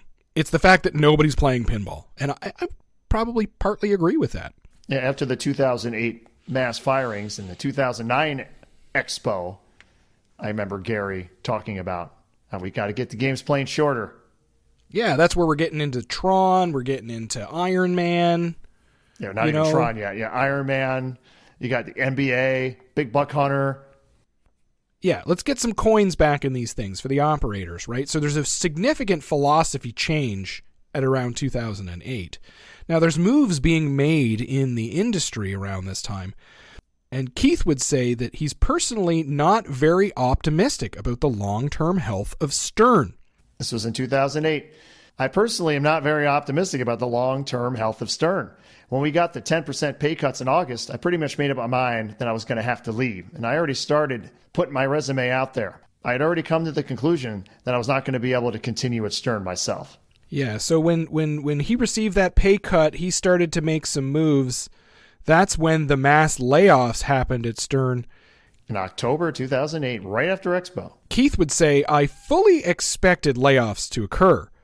Some people did not expect the amount of complete carnage that occurred last Wednesday, because he's recording this with Topcast like a week after it occurred. So the wounds are still quite, I think, open and sore. Yeah, listen to the Steve Ritchie Topcast interview. They were very open and sore. Yeah, everybody at that time were pretty upset. Now, was Keith bitter that he was let go? No, I don't think he was bitter. When you're let go from a job that you really kind of love and enjoy, and you've been putting your heart into and making two of probably the greatest coded games ever to be coded to this point, you got to be kind of upset. I wouldn't say bitter. I would just say upset or annoyed. Yeah, I don't think he wasn't mad at Stern necessarily. And he said, that changed later on, because Keith would say later on that maybe a year or so after that, when Stern didn't die and kind of started some kind of, recovery, that they expressed interest in hiring him back. And then they just stopped talking to him. They ghosted him. That's what the kids say nowadays. He was not happy with that. Yeah, there's a couple of other really amazing interviews to listen to. One of them is Head to Head Pinball episode number 4 with Martin Robbins and Ryan C. They did a great interview 41. 41, where they did a really great interview with Keith around the time that Jersey Jack Pirates of the Caribbean was launched. That's well worth your checkout. As well as there is a pinball profile with Jeff Teolis right around the COVID lockdowns of 2020, when Keith was working on the GNR code, which he didn't talk about. He kept that very quiet, but he spoke about sort of his other bits of the background and time at JJP. Well, Keith would end up at a company called Play Mechanics, which was an arcade machine developer. He took the job because, well, he needed a job, and he wasn't really excited to work there, but it was gaming, I guess, and arcades, I guess. It's not like he was sad to work there. He just wasn't as enthusiastic as he could have been. And Keith says, I actually talked to Stern in the summer of 2010. I went over there and interviewed, met Dave Peterson and all that stuff. I was talking with them to go back because Lyman left. That thing obviously fell through. And that's what I was talking about from before, yeah. Right. So then, here's the thing, right? Is it that Dave Peterson and George Gomez, and they all met with him, and they're like, you know what, he doesn't fit here? Maybe that's why he didn't come aboard. Maybe they just didn't have a spot for him. Maybe it's because Lyman actually came back in 2010, if you recall, right? He was only gone for a few months. Yeah, he came back in 2011, right around the Texas Pinball Festival. Yeah, so I mean, there was some other I don't think it was that, maybe Keith felt hurt that he wasn't brought aboard, that he was sort of maybe led down that area, which is why he's a little bit, disenfranchised with the leadership there. Maybe we're speculating, and you know what, it's not actually that bad at all. But that's a lot less fun. And then Keith states, I remember posting in RGP that, if someone's going to make a go of this, it's going to be Jack, meaning Jersey Jack. And he's probably the only person that can make this successful. And Keith was talking about the announcement from January of 2011 where Jersey Jack would talk about starting his own pinball machine manufacturer and the Wizard of Oz intellectual property for their first pinball machine. Well, Keith would say that Jack eventually would come knocking, and the risk-reward of going to Jersey Jack versus staying at Play Mechanics was essentially infinite, and it was better to go back to pinball. But Keith was an integral part of the Jersey Jack team. He actually showed up in Chicago to do some of this work with them. There was still the playfield done by Joe Balser, still wasn't quite finished yet. But there was still so much that had to be done at Jersey Jack. They actually had to build an operating system and an entire framework. That had to be created before they even thought about programming lights and switches. Which is a ton of... you look at a lot of the up-and-coming companies or companies that came out the last few years, like American Pinball uses, I think, the P-Rock system. A lot of them use pre-existing systems. Yeah, they go with like an off-the-shelf sort of system. Well, yeah, like P-Rock Fast, I guess, is another one. But they just did everything from the ground up. Yeah, well, at this time, they didn't really have any other these well, they didn't have any of that, but yes. He literally had to program like a 1 to 4 player game. How many balls are in play, tracking the ball, what happens when the ball drains, putting the ball into the shooter lane, switching to the next player after it drains, right? Writing the audit system and adjustments and all that. He had to do all of that work. And Keith says it's all kinds of work that has to be done to make a pinball system. It's not glamorous and not fun. The cool part is when you get to do multi-balls and play the game and flip it and have exciting. It's not trying to figure out the bugs of, the shooter lane or the ball search. You know what I mean? That would be terrible. That doesn't come without its own stress, that's for sure. And Keith had, dealt with a lot of stress in this period of time. Yeah, Keith said, I was maintaining 2 sets of code. One was the show code, the dog and pony code, and the other code was the code that was the real game code. It was hair pulling for a long time. Plus, my wife and I were in the process of adopting our child. There are all kinds of things going on, and it was just like, I don't need all this going on right now, but here I am. Keith was dealing with a lot at this time. He's building from the ground up. He's back in pinball. He's excited to be there. He's adopting a child. He's working crazy hours, and he's doing all of this for what reason? He's doing all of this for you and I, Ron, to make us happy with pinball machines. That really goes, I think, to the crux of why all of the designers and all of the coders, all of the artists, they do what they do because they want us to have fun, even though it is incredibly stressful for them. So, hats off. But the game that he was talking about there, that he was working on, having the show code, which is the code that they would bring to a show with the blinking lights and stuff, and then the actual code of the gameplay, that was for Wizard of Oz, the licensed movie theme from April of 2013. There's an unknown number of units sold. It is the JJP board set. It's designed by the King of Clunk, Joe Balser. Art by Jerry Vanderstelt, Greg Freres, and Matt Resenteler. Click. Okay. Click. Animation by Jean-Paul DeWin. Sound and music by Chris Granner and Rob Berry. Software by Keith Johnson, Ted Estes, Joe Katz, and J.T. Harkley. And Alex Levy. You forgot him. Oh, and Alex Levy. Forget Alex. Oh, my God. Poor Alex. My goodness, Alex Levy. This is based on the Wizard of Oz theme, which is the old school movie. Yes, the 1939 MGM classic. Oh, my goodness. One of the highest grossing films of all time. Right? This is right up there with Avatar and... I don't know if it's up there, but... Avatar and Endgame. But it was on TV like every year. It was, yeah. It's. I mean, this is the very famous Judy Garland movie. It had a budget of $2.8 million, and it had a box office of $30 million way back in the 30s. It's the musical with the lion and the Tin Man and the man behind the curtain and the Toto the dog and the slippers and all that stuff. It's great. Great film, but what an odd thing to have a pinball machine around, isn't it? Not at all. It's a family. You don't think so? It's a family-friendly theme that everybody knows.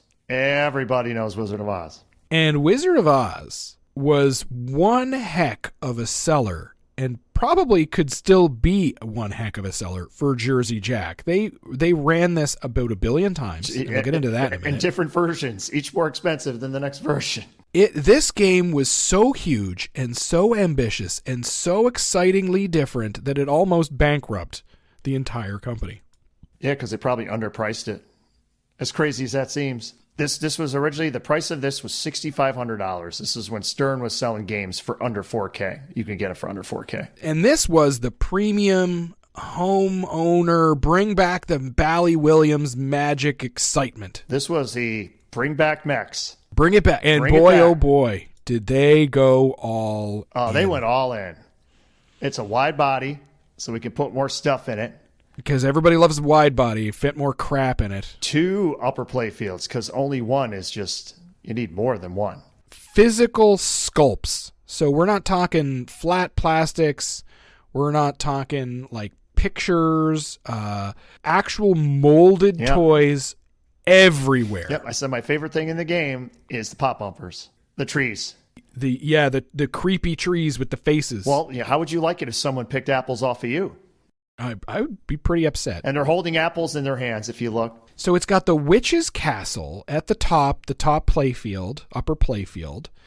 It's got the Wicked Witch of the West toy, which goes up and down. It's got these bumpers with the trees on it. It has a crystal ball, which has like a screen underneath it. Yes. So when you look into the crystal ball, you see clips. Don't forget which is monkeys. Pretty brilliant. Monkeys. Hold on, we're getting there. Oh. It's got the balloon pop bumper state fair outlane toy thing, which I believe was a Dennis Nordman thing. Dennis Nordman thing. It's got ruby red flippers. So the covers on the flippers, they little ruby red shoes that always fall off. It's got the Toto rollover outlane on the other side, which is like another ball save escape thing. Way easier than the one on the left is. Way easier. It has the upper playfield, which is the spinning house. So you shoot around this little mini loop in the upper playfield, and the house will actually spin. Mm-hmm. It has the winged monkey mech in the back, where the monkey comes down with a magnet, picks up the ball, and hides it and locks it behind in the witch's castle, which is part of the movie. And it has RGB lighting everywhere. Full RGB lighting, yes. And a 24-inch LCD back box monitor, which was something out of science fiction at this time, because we are still stuck in DMDs. We are still stuck at dot matrix displays everywhere else. Yep. This was a revolutionary pin, and Keith Johnson was one of the fellows that worked tirelessly and endlessly to actually get this thing to work, which was crazy. And this was the game that Stern looked at and said, wow, people paid $6,500 for that? People paid $6,500 for that? I think we need to be charging more for our games. And that's where it all went wrong for us. It was something else. Like, this is a great little game. Now, it was originally... This is a pet peeve of mine, okay? How games are named and editions and limited and not limited and collectors and all this thing. But let's talk about the first one here, which is the standard edition. Now, this included the 26-inch LCD screen, Invisiglass, which is polarized glass that doesn't reflect light. It had a shaker motor. It had all the RGB LEDs. It had a 7-speaker 2.1 audio system. It had full-color printed manual, and it had super shiny armor and legs. Super shiny. Super shiny. Then they came out with the Emerald City Limited Edition. This is the super fancy, expensive one. To be fair, I think the first two were at launch. Yes. You could get the standard or the limited edition. That's right. That's right. The limited edition model had 1,000 units. It had green armor and legs. It had a numbered plaque on the arch down by the flippers, or the apron, some people call it. It had the wooden arch was signed. Looks good. It does look good. Heavy as heck, but it looks good. It has an Emerald City topper, and it had an audio connection for headphones. Yep, and it also had, at least at the beginning of the run, the clear-coated silk screen cabinet. Oh, which is basically like the butter cabs that Spooky does. Beautiful pin. Beautiful pin. Now, I played a bit of Wizard of Oz at Pintastic last year, and I was greatly unimpressed with the gameplay. No. I really was. Like, everybody's like, oh my God, Wizard of Oz is so great. And I played it, and I'm like, this shoots terrible. Is that just the Joe Balser thing, or is it? Do people like that? It's very deep. I know, but it's no fun to get there. It's very deep. It's very diplomatic of you. Your answer is very telling. Everybody can hear through that, Ron.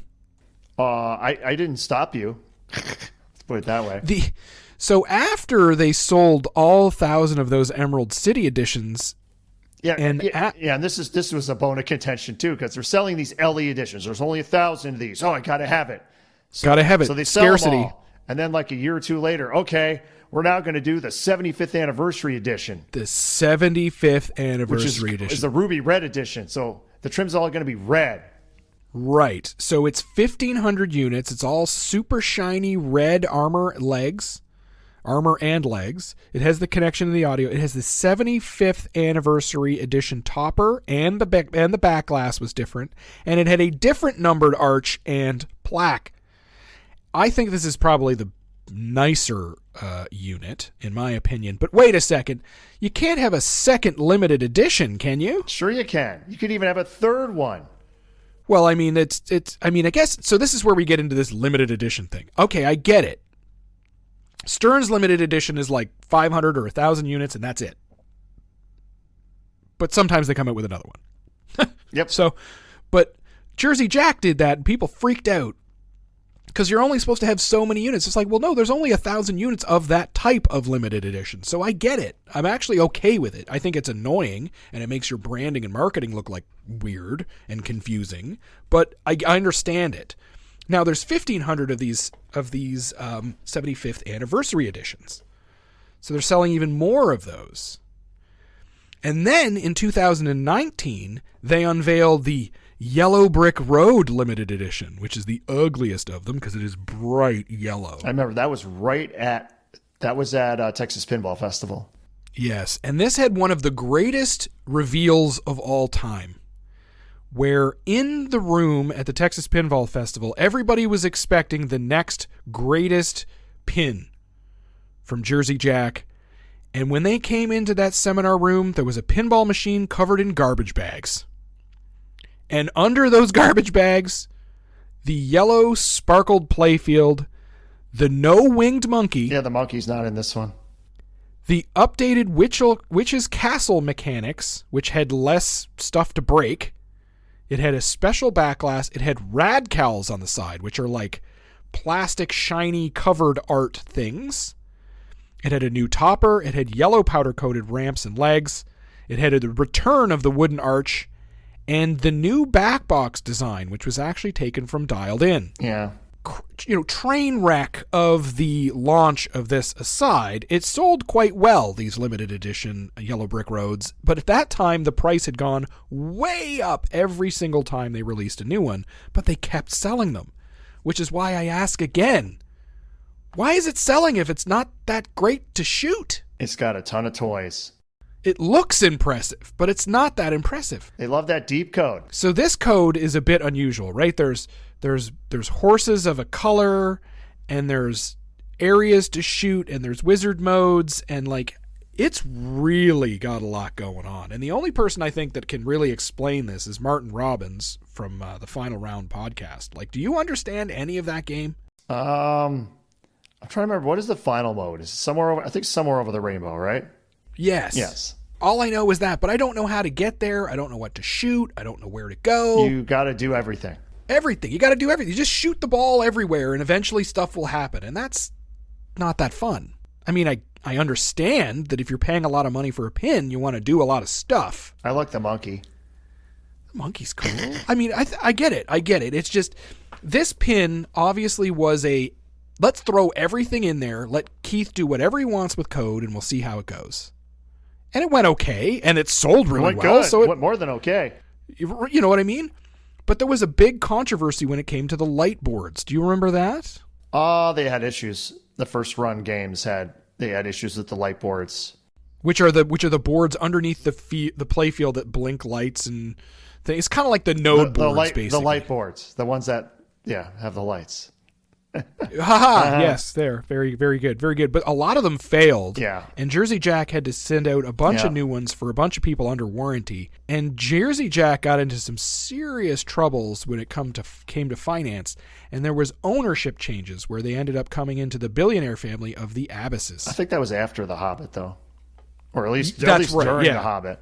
But but there was a lot of things. The light boards, I remember, they had to do a design change. And honestly, when you're coming up with a completely new board set, a completely just new framework, if light boards being replaced is the worst thing that happens, I mean, I know it cost them a lot of money, but it's better than something going horribly wrong and games like frying themselves or catching fire. Setting houses on fire. Yeah. So, and if yours went, you got new light boards. Most people, if you talk to them about all the different editions, you'd like to have the Emerald edition with the super glossy cabinet, silk screen, with the new light boards. That would be like the perfect version. Yeah. You have the best of everything there. I would love to put a lot more time on it. Like I probably played a dozen solid games, and it was cool. Like I'm not going to lie. There was one in our league at the bar. They had a Emerald City LE. Not kidding. Wow. Yeah, the wood, the apron, all that. It had the silk screen, clear coated cabinet art, everything. This isn't your Stern Iron Man or Tron. No, that's what was being released at this time, was like Tron, right? Right. And you got AC/DC is coming out right after this. AC/DC beat it though with the RGB lighting. And it's still not as impressive. But I would love to put more time on it. I'd like to play more. I'd like to see what the hype is about, because it must be, but my God, they're heavy. Oh, they're very heavy. They have the heaviest games. Yep. Holy moly. You want to talk about heavy? Let's talk about their next pin. Oh, the next pin that Keith worked on. The Hobbit. This is the movie license theme from April of 2016. We don't know how many units they sold. This is designed by the King of Clunk, Joe Balser. Art by Jean-Paul Dewin. Animation by Jean-Paul Dewin. Sound and music by David Thiel. Software Keith Johnson, Ted Estes, Joe Katz, and JT Harkley. Now, this had a whole crazy development cycle. right? This was something where they were like struggling to get this game out. Isn't that right? I remember going to the factory when they were starting to build the Wizard of Oz's, but they had already picked the next theme. Like, you already knew it was Hobbit. It wasn't a mystery. They came out and said, like, our next game is going to be Hobbit. And they had a thing, after the factory tour and all that, they were all going to go to watch one of the Hobbit movies that was just released. Yee. So it was interesting that you knew what the game was going to be before it was even. Now they hide everything. Yeah, so they played this card that Peter Jackson, who did the original Lord of the Rings, was releasing a new motion picture trilogy around the Hobbit movie, which makes no sense because the Hobbit is 1 book and Lord of the Rings is 3 books. This had a huge expectation because the Lord of the Rings trilogy is objectively one of the greatest sort of film epics of all time, based on some of the greatest book epics of all time. And Peter Jackson went all out. They spent almost $750 million, and it had almost a $3 billion box office across 3 films. But these films were not widely accepted and were not hailed and praised as much as the Lord of the Rings trilogy. In fact, they scored 67% Rotten Tomatoes for the first Hobbit movie. The second Hobbit movie scored survey, we found 4% Rotten Tomatoes, and the third movie, which was pretty much a useless, 3-hour movie, have a number of concerns when looking out over the next 15 years. And professional financial that's advice is a key far to cry from helping like the improve a 90s variety of that the challenges, Lord of the Rings ranging movies from get. inflation, So it's a market bit of a volatility, gamble to go and with some movies you haven't determining seen how to yet, but that's what they maximize did. Retirement income But the in other safest, issue with most this was that they and tax released the way. art. Today's And economy everybody requires freaked an out at experienced how hand ugly the and a art was for this personalized pin. plan. So Don't then they take my redid word the for entire it. art Just again, listen right? to Yeah, I Nordman. was there. I am Yeah, the they Nordman, unveiled it. and I And approve again, it of was- Dennis Financial's It's when they investment used to and unveil the insurance games advice. when they were still a Their work in opinions progress. They on weren't even vacuum ready foam yet. ramps They kind of are stopped great doing that too. later on. Which If is you're like a looking for big more no-no human when They it comes unveiled to the game, financial and advice. everyone saw Dennis the art, Financial and Inc. everyone has you hated covered it. with They hated the advisors art. licensed So in then most they Canadian redid provinces. the art. Contact me via email at david@dennisfinancial.net for a free rate quote and a copy of our Value of Advice ebook. Or check out dennisfinancial.ca. Insurance solutions provided by Dennis Financial Inc. Canadian residents only.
To be honest, I remember seeing a playfield with the old art, and I didn't think it was that bad. It was like more gray and but I mean the new one is better.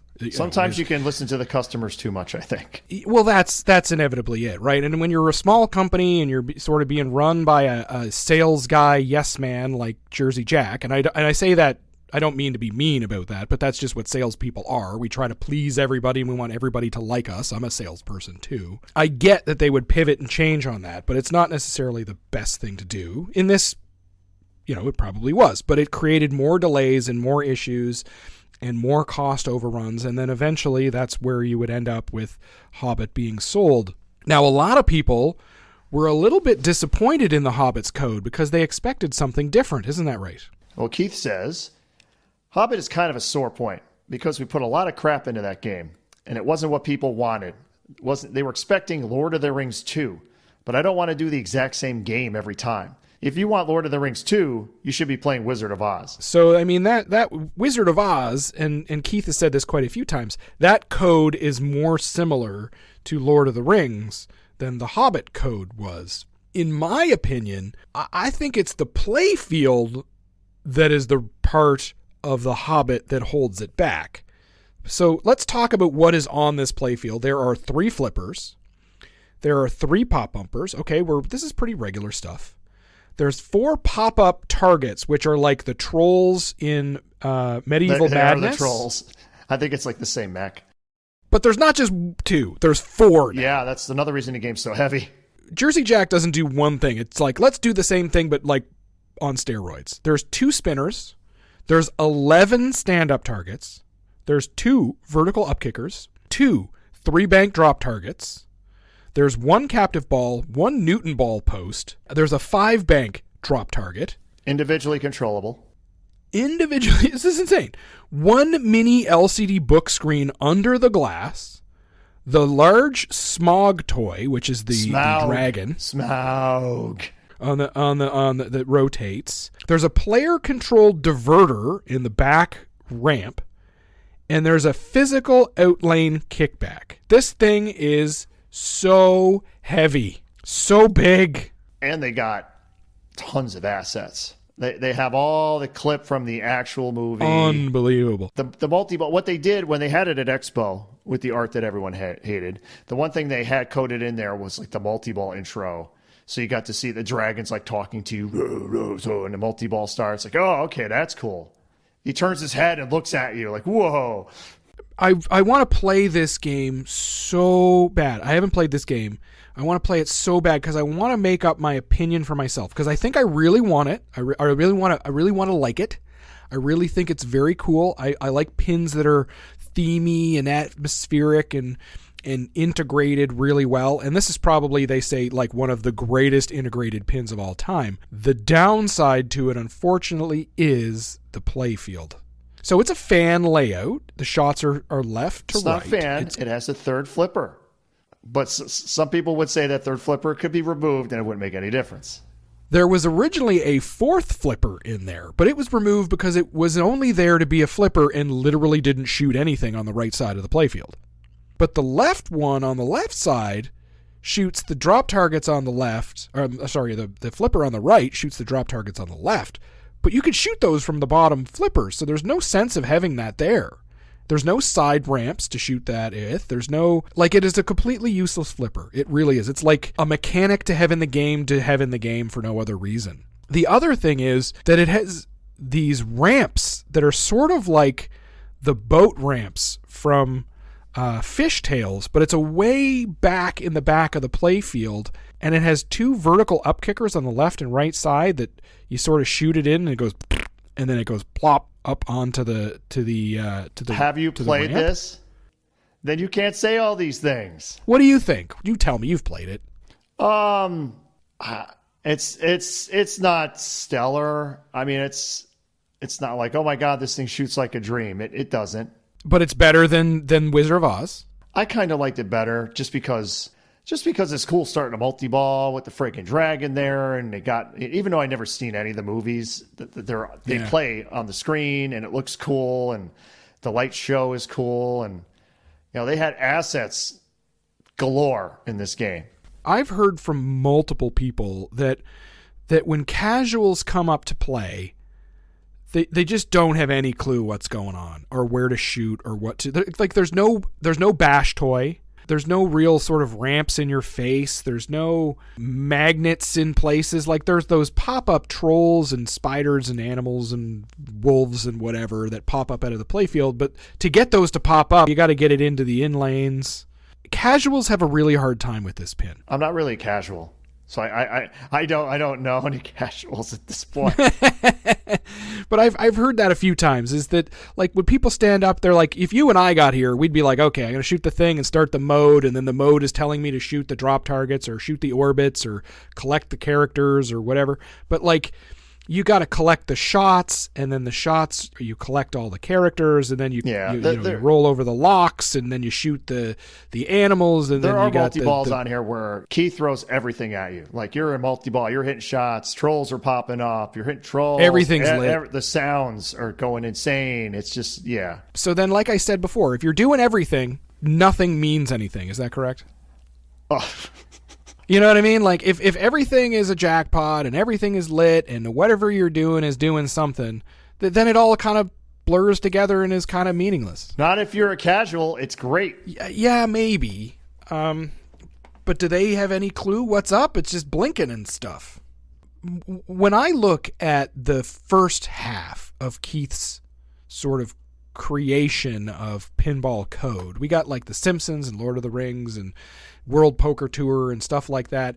And you can obviously tell that there's somebody at Stern who's always looking over his shoulder and saying, like, don't do that, or I want Balrog to come out more, or we need a bash toy, or this has to come there, or if I'm paying for Balrog, he better be out more often. And they kind of rein him in or bother him enough and make Keith angry enough that he does some of the things that they want. And it's like he's been corralled into creating the games that he's created. Now it looks at Jersey Jack like nobody tells him no. He's the leader of the coding team that he's in front of, and he is literally doing everything that he wants.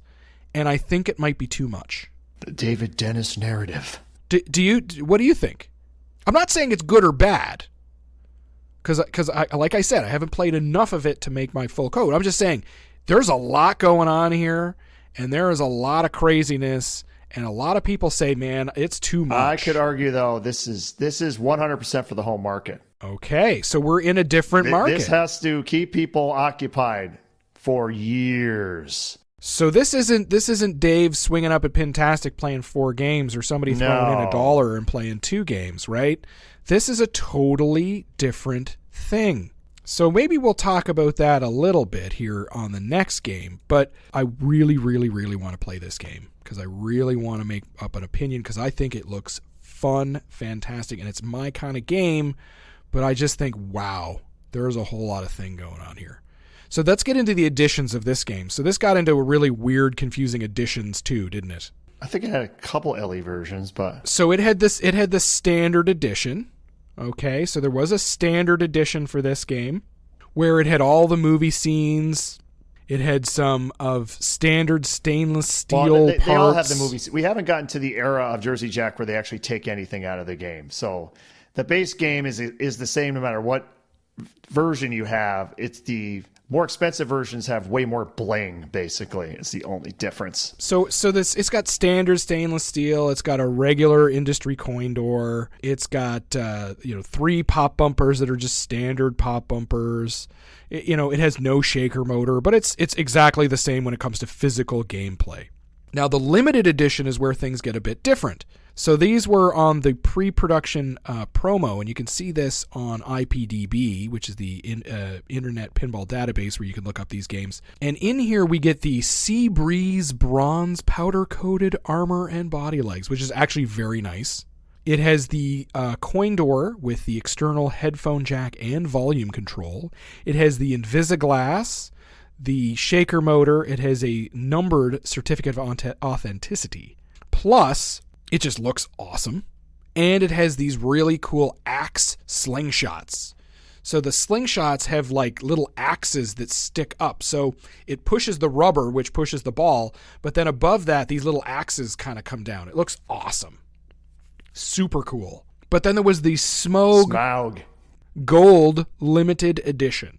And this added a gold-colored Smaug toy.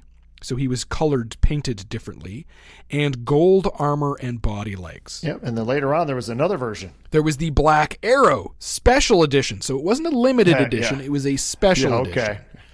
So now we're getting into the mess of things here, right? Like, my God, marketing. Gold-colored Schmaug. So there was the gold Schmaug edition was useless because now you got it on the Black Arrow one. It had black ink body armor and legs, which I thought was very pretty. And it has the headphone jack, the volume controls. It has a Black Arrow limited edition mode animations, which basically meant the attract mode had, like it said, Black Arrow edition, which actually looked really cool. Jean-Paul Dewin, man, you kill it. You are so good at this stuff. Black flipper bats, black captive ball. People who've played this game say it's absolutely amazing. Other people play it and they're like, I just don't get it. And I don't know where I'm going to fit in that spectrum. What is your co-host on Slam Tilt Podcast, your other podcast, Bruce Nightingale? What does he think of The Hobbit?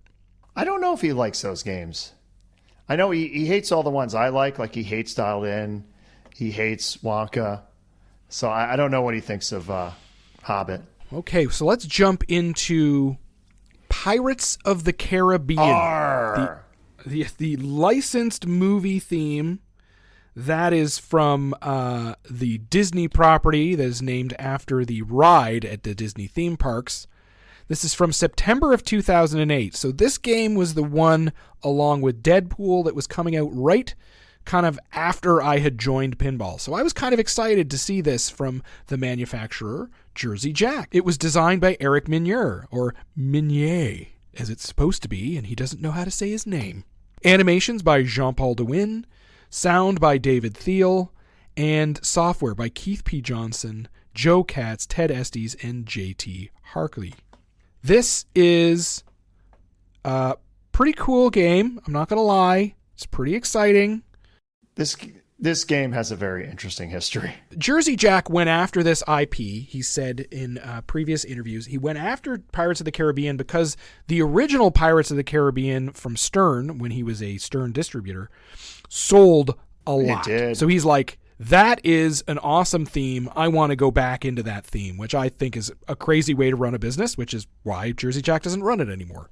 It's a Disney theme. Everyone likes Pirates of the Caribbean, at least the original three. Now, when they negotiated the contract for this, they did not get a whole lot of, or any, video assets for this game. So you're basically playing a pirate game with photos from Pirates of the Caribbean. Yeah.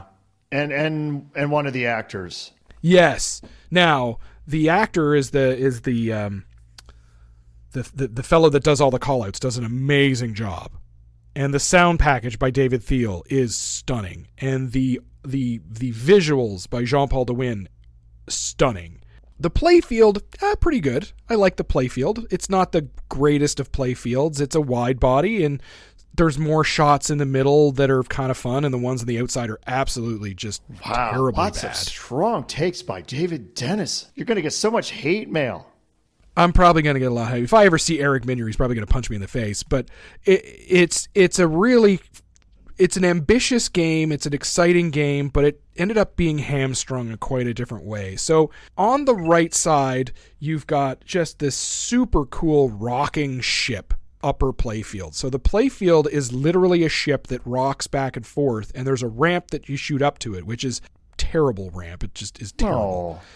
But you get up there, and it is so cool. And then you can lock a ball on the left side of that ship, and it shoots across, like your ball shoots across into another sculpt on the other side. Like, that is pretty stunning.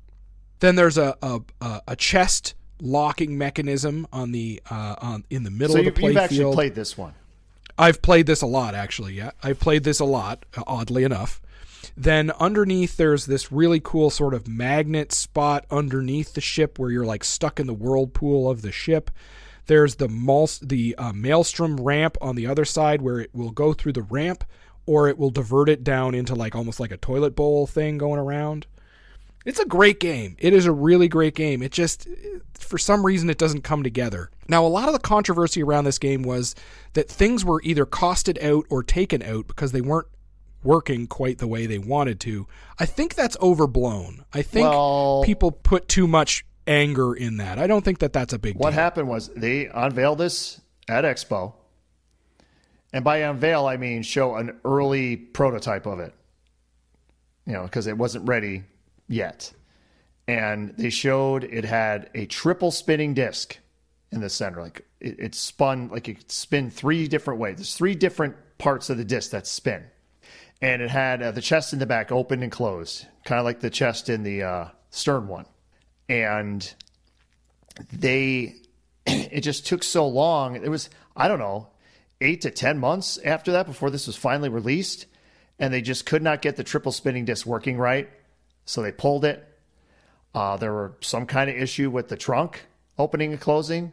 So they pulled that. So it doesn't open and close anymore. It just stays closed. I know that some distributors, they had early copies of the game with the triple spinning disc, and they had them for like a year, and they would bring them to shows. So it'd be like the same game. So you would see this triple spinning disc, but then when the production game came out, it didn't have it. Plus, I know at least a few of them, they had issues with the upper playfield where it would only rock in one direction. It would not rock back and forth. Yeah, because the cables were too tight underneath. It would pull the cables out and break the same cables. Games. I played the same prototypes, multiple shows. And then when it finally came out in production, it might even have been a year or over a year after the initial unveiling, and it all kind of died down. And it really hurt the game, I think. Yeah, the initial sales fell off a cliff. I mean, more than the whole like cutting stuff, I think it's the amount of time between when they showed it and the buzz was there to when it finally came out in production. Took so long. I played this at Sunshine Laundromat when I was in Manhattan, or when I was in Brooklyn. I played it and I'm like, hey, this is kind of fun, and the code is really kind of neat and innovative and whatever. But I played it quite a bit there during that vacation when I was there. I was back a few times, and the shots, you ended up just being in the middle of the playfield a lot, and the ramps were really, like, they weren't great. I don't know what it was. People talk about Jersey Jack flippers are different, or maybe the power needed to be turned up or something, but like my experience was not really all that great. But I did spend a lot of time watching Kevin from Buffalo Pinball on his stream playing the game, and I'm telling you, man, it looked like so much fun, but holy crap, there was a lot going on. It has a repeatable loop shot. I love that. That gets my attention. Then we get into the whole issue of the code. So the code is that you can choose up to like 20 different characters. Yes. From the game, and each one of those, so you put your coin in, you push start, and you get like 20 characters to pick from, and they all have different perks, and they can all get you like a multi-ball quicker, or they can get you more gold for different types of things, or you get an add-a-ball, or your 2x playfield, or they all get a perk, which is pretty brilliant. But 20 people is a lot. Yeah. Star Wars by Stern had like 3 or 4, and people freaked out. But it is very complex. And there's so many variations of things you can do. It's unbelievable. The thing is, the production was not that long because they weren't selling them. So they stopped making them. Then it got way more popular after that. Now everyone wants it. Scarcity thing. But the thing about the code, this game was released, was it 2018? Yes. It's still not at 1.0 code. Yeah, there still is no final Wizard mode because there's probably only, 500 of these out there in the world? Yeah. That's like there's not very not many, which is a shame because it deserved, I think, something a little bit better than that. I still think it will eventually be finished. I still do. Well, it comes down to when Keith's got time. And does he have time to do that, or is he off doing his next game or GNR? Or do they still have the license? I mean, I thought with every new version, depending on what they change, you have to have licensor approval. It's a really cool game. It's really neat. I'm not gonna harp on it. But when it comes to the code, like if I complained a little bit about The Hobbit being confusing, this is something else on an entirely different level. But Keith has a very good rebuttal for me. You're complaining about the character things, but Keith says, I will admit the Pirates is a little bit of a risk with the character thing, but people don't have to pay attention to it if they don't want to. I feel like games just have to have a lot to do and a lot to learn and stuff like that to justify their cost. I mean, we're selling games at $8,500 minimum right now. Now it's like $10,000. So if you get a game and you're done with it in 2 weeks, it's just not worth it. That's always been my philosophy with driving rule design at JJP. That's a very compelling thing, is that no, the game is not made for Dave to come to Sunshine Laundromat. You mean the thing I said before? How he's programming for the whole market? Yeah. That's it, folks. Like, don't complain about Keith's code being complex, because if you're just pulling up and playing it at a show, that's not what it's for. You don't have to know the rules. You can just play. You can do basic things. I mean, you'll get slaughtered by someone who knows the rules intricately, but that's the same for any game. Here's the thing, though. Uh-oh. When I walk up to a pin and I have no idea what's going on, and I'm flipping around and having fun, and let's say the code is way crazy and too complex and I don't understand it, but you know what? I'm going to go up and play it anyway. If I'm not having fun shooting it and it's not really grasping me with theme and it's not really all that exciting, I'm probably not going to spend $10,000 to buy it and bring it home to learn the rules. You need to play it at someone's house. You can't play this on location. I say the Jersey Jack games above all others. You need the full experience. You need to be able to hear it, see the light shows. I totally get it. And the thing is, hey, I'm going to shoot a pin. If it's kind of fun, if it's a theme I like, it's really enjoyable. Yeah, I'm going to dive in. No problem. I will probably buy this pinball machine. But I'll tell you what, if I got to spend $10,000 to get a machine home to realize that I don't like it, and then try to sell it on the secondary market and maybe take a loss, ugh. Mm-hmm. That's a pretty precarious thing. And I think Stern, even though it is the evil empire, kind of has figured that out a little bit. Now, they don't have as much in their games, and they're not as exciting, but So there's there's an action button, right? And the action button with this code, you go and you hit it and you collect gold and you bump into things. That's cute. Well, what the hell is that? It is cool. Got the guy, like the guys in the movie, I don't know what character he plays, but like you said, he did a great job. And man, they had him read like 100 pages of script. There's so many lines he has. But every once in a while, you just hear him go, gold, and you just hit the button.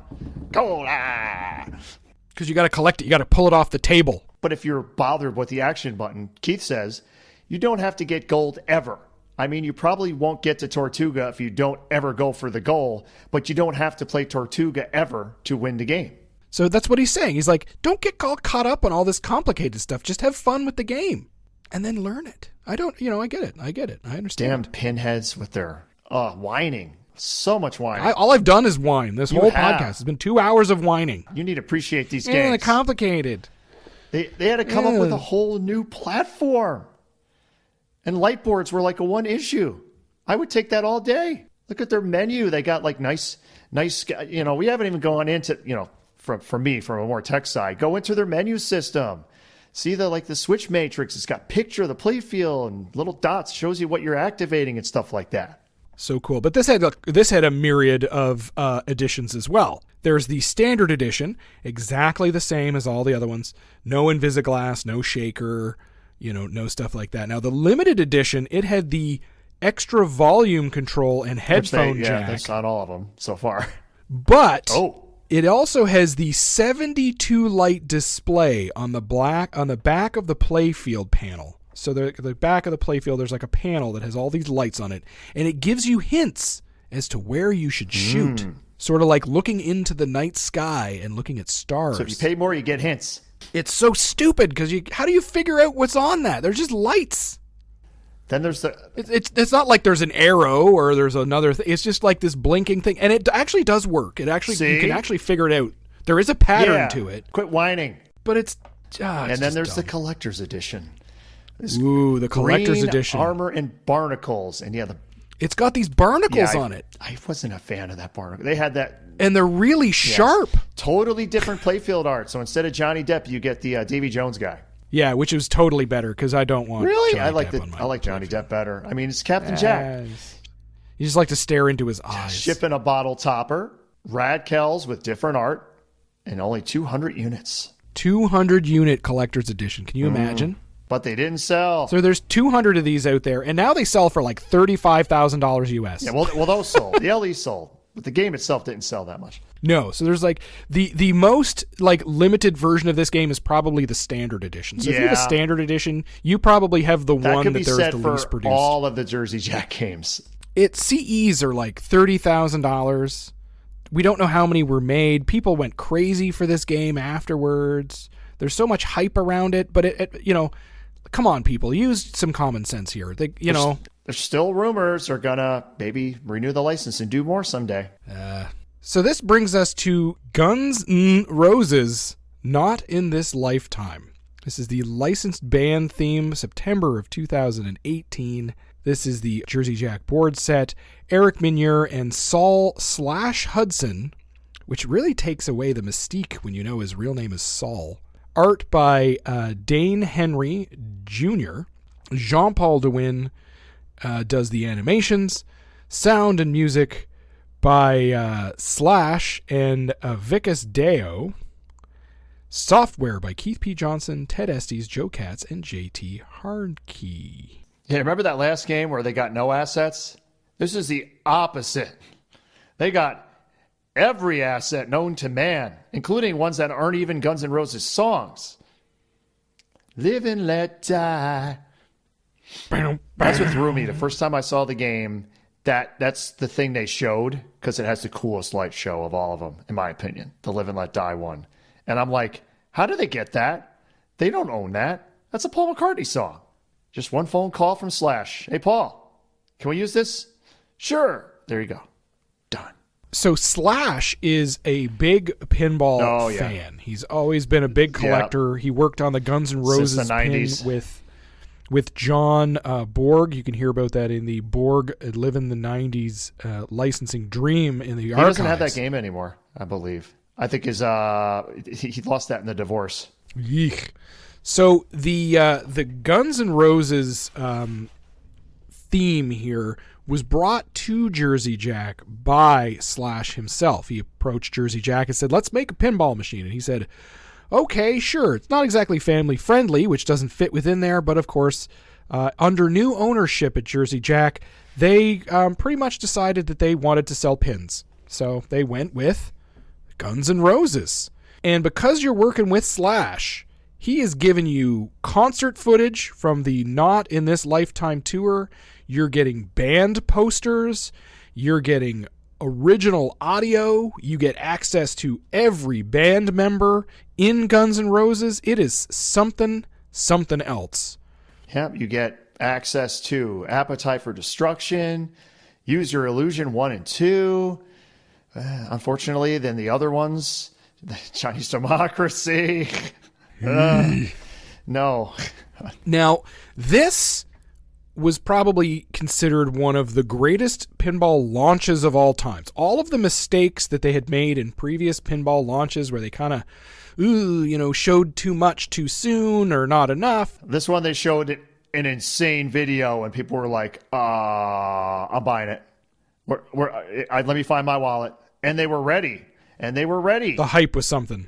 Beautiful pin. The art was fantastic. The issue with this pin... They weren't ready enough. They sold out quickly, and it's like, oh, crap. They had never experienced as much demand as they did for this game. This was the first pin that they had produced in their new factory when they moved to Chicago, and that caused some issues, as well as it was released during the pandemic, which also caused a lot of supply chain issues and manufacturing issues. The other thing with this pin was that it ended up being a lot of sizzle and not a whole lot of steak. Wow, just another strong take.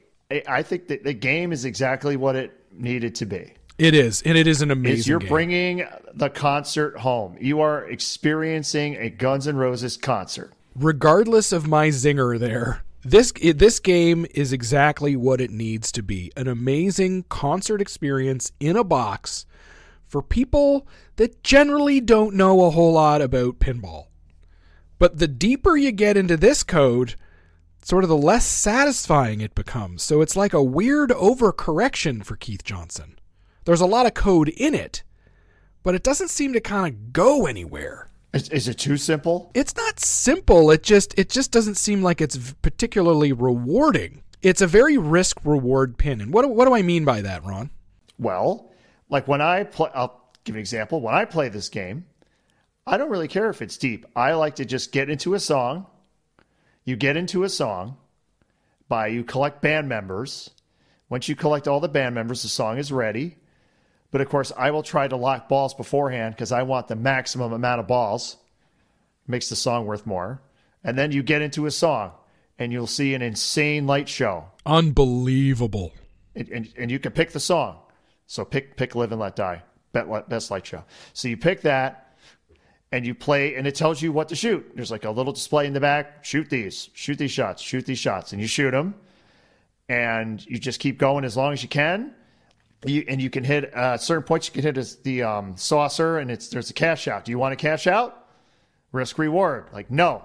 Yeah, risk reward. Do you cash out or do you push your luck? Now, if you drain out, you've just lost everything. But if you keep going, you can get to a point where when the song is ending, if you get it in there in the 5-second period at the end of the song, you get to go, it cashes it out, and you get to go to encore. It goes to the next song automatically, and you start on the next song. So here's the thing. Every song, although the objectives are different, the animations are different, the light show is different, it all ends up being sort of the same thing, right? You shoot it around the play field, you put it in the scoop. Do you want to cash it? There's no making you happy. It's like, I don't know. I have played a lot of this as well. I have a friend with one of these, and I have played a lot of this, and it is impressive, and it is awesome, but it just, again, the play field has a couple of shots that, like, the scoop is in a. I feel like I'm always in that scoop. That makes me sad. But this is a heck of a pin. And if you're a Guns N' Roses fan, this better be in your collection. Like, it is worth every penny. It is impressive. It's got lots going on in it. It's fun. But if you're expecting craziness like your regular Keith Johnson code, it's kind of not like that. Yeah, but here's the thing. In Jersey Jack's world, these LEs, they're LEs. They never really tell you what is the LE, like how many. It's supposed to be like 5,000, technically, when they have an LE. Yeah, this one had a 5,000 LE run. Well, this one, I still don't think they got the 5, but they got as close to 5,000 probably as any game they've ever sold. They sold a boatload. They sold so many at the beginning, they just ran out, and then there was like delays trying to get them. This is like Stern has issues keeping Godzilla, in stock or doing it because it's so popular. This was their Godzilla. They could not build these fast enough. They literally were not ready for the demand of this game. I guess that's a testament to a few things. One of them is the brand of Eric Menier. His Pirates of the Caribbean was such a great game that his follow-up game had a bit of a following. The access that they had with Slash, just the looks of the pin is beautiful. It is crazy impressive. But it has drumsticks for a ramp. Why didn't anyone ever do that? That's perfect. That's pretty good, yeah. And the cymbals, it's got cymbals on the pop bumper. So when the pop bumpers go, it's got like little cymbals. The guitar is the wire form. Why didn't anyone do that? It just seems so obvious when you see it, like, wow, why didn't anyone do that before? It's a really, really, really great pin. Is there anything about this pin that you wish was improved? I mean, to me, it's funny.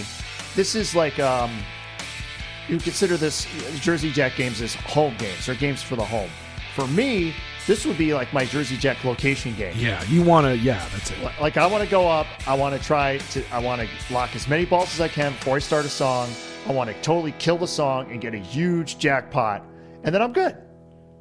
I don't really need any more. I've had the experience. I'm all set.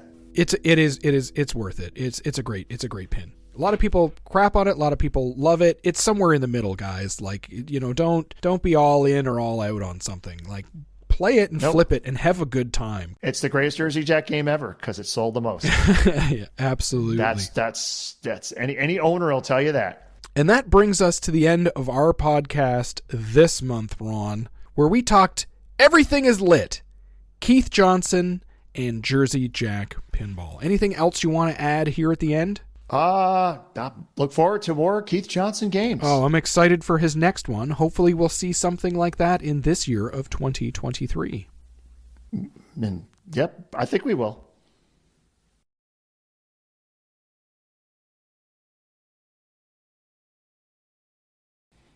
Stewie, you want to read the end?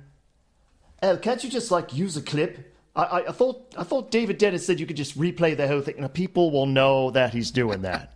Okay. As always, you can send your comments, questions, corrections, and concerns to silverballchronicles@gmail.com. We look forward to all your messages, and we read every one. Please subscribe to us on Apple Podcast, Google Podcast, or your favorite podcatcher. Turn on automatic downloads so you don't miss a single episode. Remember to leave us a 5-star review. That way more people can find us. If you're interested in supporting the show monthly, there's an option available at patreon.com/Silverball Chronicles. You are one greedy person.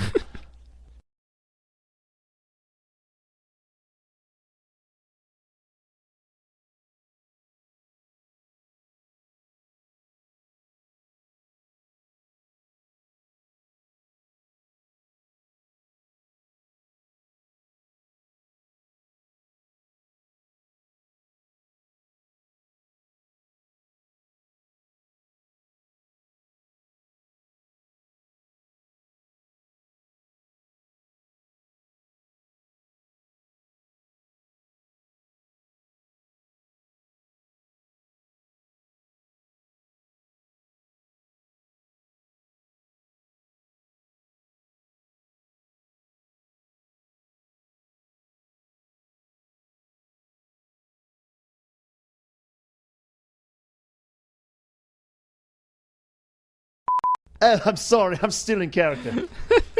I need you to have fodder for the end of the show. I love the bloopers. They're the only thing I listen to. Oh, do you want me to read Oh, if you want to, I can cut it from another episode if you want. No, come on. You can't do Okay. that. People know. I'll give it a go. This is a train wreck that I'm just going to have to train my dog with this thing rather than my podcast. This is a wreck train that, click, click. This is a train wreck that we'll have to go through. See what I did there? Yeah. Oh, there's nothing there.